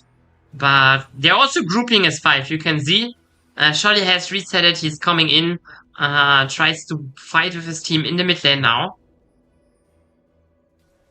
By 7 Dark. They are claiming the area around the dragon still. Now Child finds the hook, but it's only the support. But it's only the support that immediately dies. Now Klaya is on the side here. Shorty also the lethality. Ambessa finds Kumev. Wait, Klaya is AFK, by the way. Walking in the base now. The pause going really late. Oh, no. Really tough. Really, really tough here. This is a crucial mistake. Oh, no. A really crucial disconnect from Klaya. What could seal the fate of this game. And I don't think they have any chance of chrono breaking this, by the way. So, I don't think the technology is here to do that. So this is really tough. Really, really tough. Oh no. If 7 Dark's playoff dreams would end like this, that would be really, really sad, honestly. I couldn't, like, you know, it must feel so painful right now. Sitting there, your mid laner going AFK in a crucial soul fight.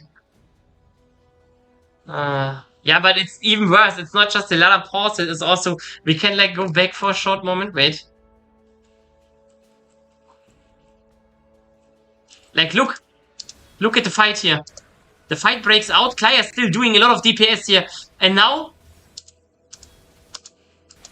you know, he's just AFK. Look at him there, standing there. And it's like also really bad that like, how do you say? I think Matorte realized it immediately that Klaya is AFK and sends his ultimate deep following Kumev. Following there, the Kumev is like really, really tough because I think he noticed immediately, oh, he's AFK, I'm ignoring him. He's no factor anyways, going deep. And, like, you know, for 7 Dark, it is really hard to pause because you're mid-fight, you know? It's not like you can just say, let me type real quick. You still have to, like, dodge abilities and shit, you know? Really, really, it hurts. Especially since this is such an important game for the playoff streams of 7 Dark. They have, just last week, they have 2 old Malvinas, giving them a chance at actually getting into the playoffs. They have also won a game against, I think, 9ZG. They have also won a game against them. So 7 Dark, they have definitely made some upset happen. But this is really, really, really sad, I must say. Sad situations here for the roster of 7 Dark. I want to go because we have to wait anyways. Then let's just look at the day preview. The day preview again. It is we are in a world where 3 teams were able to could secure one last spot for the playoffs. Then eSport really early in the day got 2-1 by Docta. They found one really strong game, but else they got really stomped. And then we have seen Malvinas against 9ZG, and 9ZG like from the beginning to the end kinda manhandled Malvinas, you know. And Malvinas now, they even surrendered the last game, you know. They were like really out of it, got really hard stomped. And now 7 Dark, if they can win, they would be ahead in the head-to-head and in the win rate in general, like the win rate not from the series, but like in the individual game win rate, they would be ahead, and that would make them, give them the 6th playoff spot. But yeah, sadly, you know, really hard right now. Really hard for them. Poor roster of 7 Dark. This pause could take a while. We don't know why Klaya got AFK. Also important to mention. It is very important to mention that he got AFK mid-team fight. So the chance is that his team doesn't know what happens to him either, you know?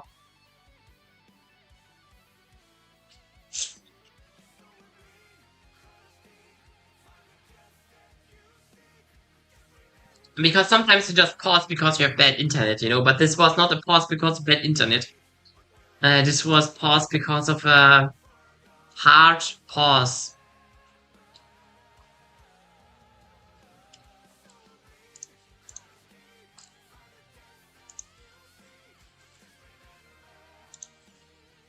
We have to wait a bit. I'm sorry, you know, it is what it is.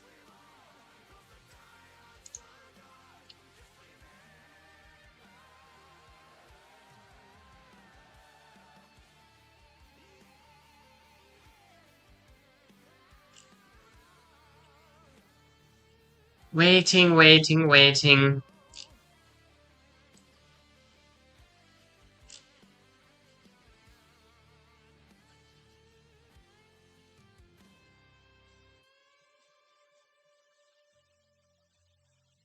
And we have to wait. Sadly, there's nothing we can do but waiting. I'm also not sure what to say, you know, I'm like at the end of my Latin.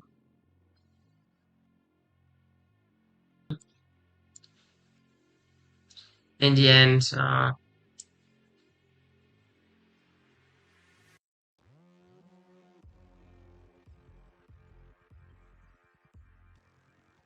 it is what it is, you know.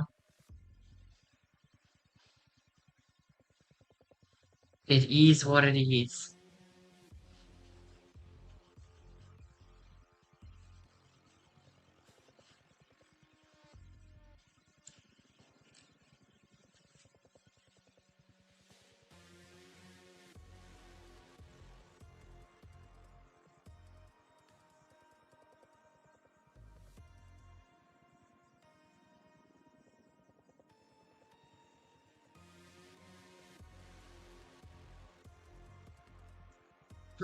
Mm-hmm.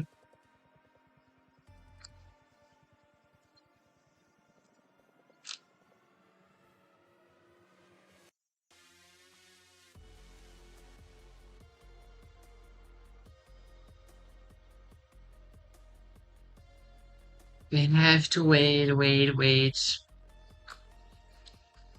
a bit sad.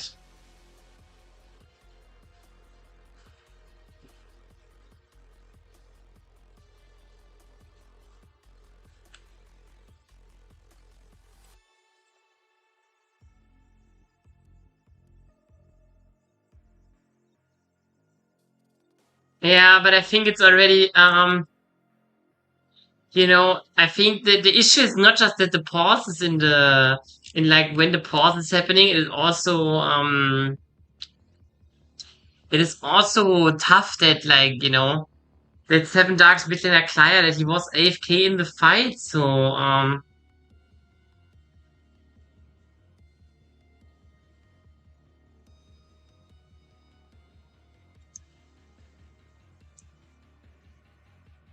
the fight is already over, you know. If they like even if Kaya comes back, the game is like cooked now. The soul is already secured for like Worldicons, the fight is over. Yeah, right, CC. We can like we have the time, so why might as well just look at the sad reality we had to face again. Yep, yep, it was really tough. So wait, where is it even? Like if we like look here, you know, now the fight start, Klaya still hitting, but like this is the moment where he's going AFK. And like Matorte, you can see Matorte here, he knows it, immediately switches target because he sees, oh wait, this guy is useless. The game is over if I just go on Kumev. Let's just ignores the AFK rights and finishes off the Ezreal. So like now the game, now he's walking to the base, you know, now it's disconnected, now the game gets paused, but like even if he comes back here, like Diddy and Shaka just immediately one-shotting him. And the game is really tough to play anyway, so, ay, ay, ay, ay, ay. So, like, I think, like, even if they come back, they have to, in my opinion, you have to get into a position where, you know, if you don't have Chronobake, available. I'm not sure if the LRS has Chrono Break available or not. But if you have Chrono Break, then it's playable, then okay, but if you have no Chrono Break, then oh my god, it's so tough. Maybe there's a gentleman's agreement where Voldicons, where Volticons let them leave, maybe. That I could imagine that they say, hey, we let him leave because, obviously they could ace them now on the spot and then win the game, But maybe they say, okay, yeah, we're taking the soul, but we let them reset. That could happen. I think another org like 9ZG also had like a gentleman's agreement where they gave their pause time to Voldicon, so maybe it pays back for Seven Dark, but I think that would be weird too. I'm not sure if this is even the best thing it could do, so.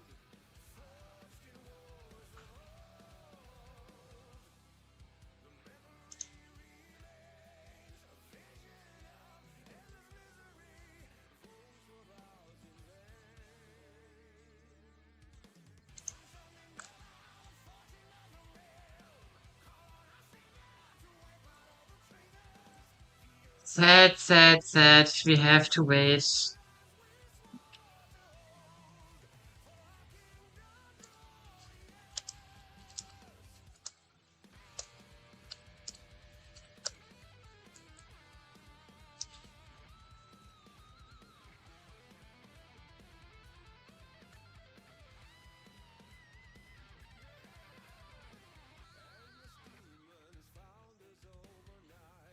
Ay, ay, ay.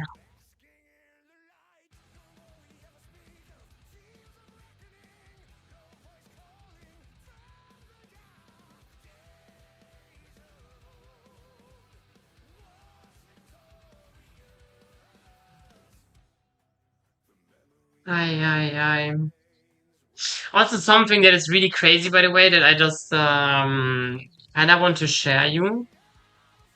Now I have nothing to say anyway, so apparently in the LRN, like in the Northern League, like this week, like I think earlier today,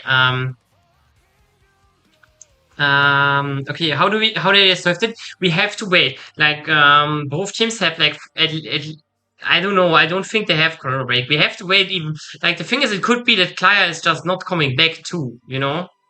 That could also happen. What if he's not coming back because he was disconnected? So, there's always this chance.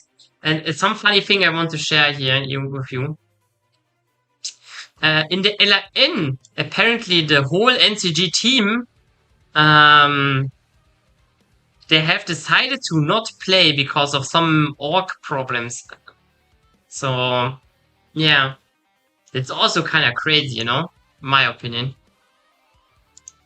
what is happening there.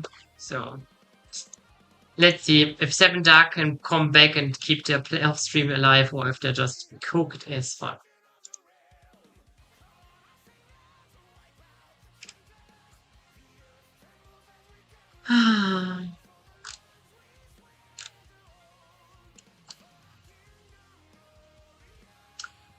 GG. Yeah, unlucky. It's really unlucky for them. It might be that we can look. Wait. I can figure out how long we're already in pause. Because then we can figure out how long the pause will go. Because the pause can kinda only go like 30 minutes, so it's like at least 13 minutes already. I think they had pauses before. So like I think like we probably like the maximum that we still have to wait would be 15 minutes. So I think like 2:33 we should have an. I mean, for me it's 2:33. I'm not sure if it's for you 2:43.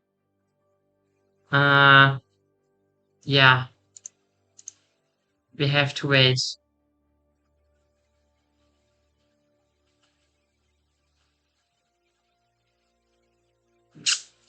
We have to wait. There's nothing we can do.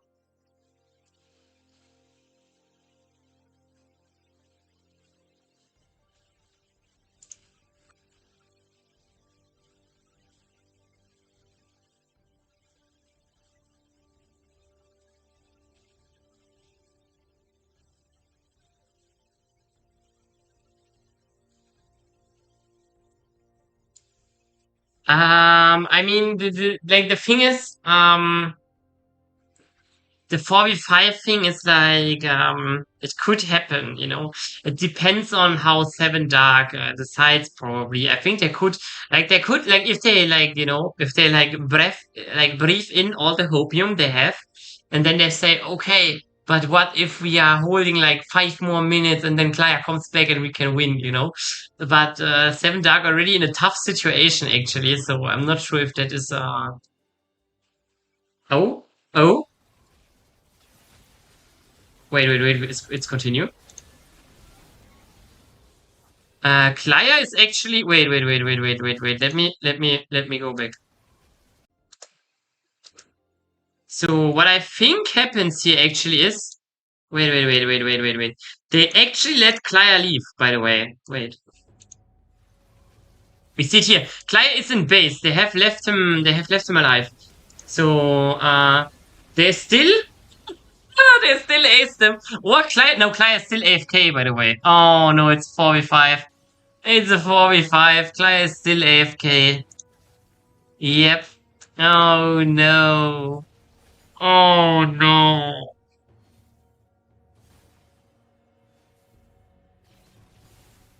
But this also means that, funnily enough, that also means that, no.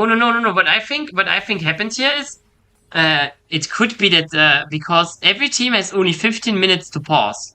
If your 15 minutes of pausing are over, then you theoretically have to continue to play. If not, the other team is giving you their pause. And it's kind of ironic that Voldicons won against one team by, yeah, but maybe they thought they can't do anything either. It's like GG. They're not finishing immediately here. Oh.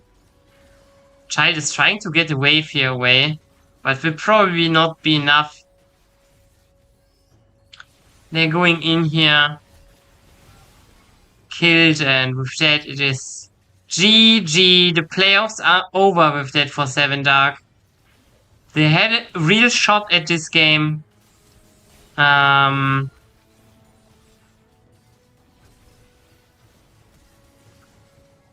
But with that, playoffs are sealed. Malvinas advancing to the playoffs.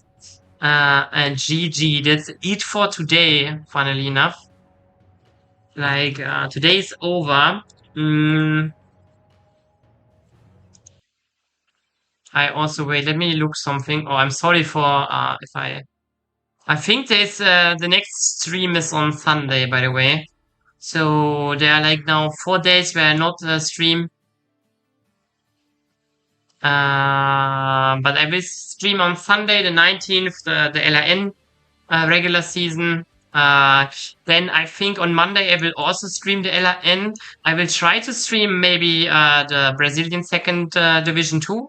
And next Tuesday is already the LRS playoffs starting. Players of the LRS will continue. Wait, give me a second. Playoffs of LRS will have those 6 teams here. Oh, this website is a pain, really. They will have those 6 teams. Those 2 are out, obviously. So I cannot tell you the schedule like entirely, like whose match we are watching.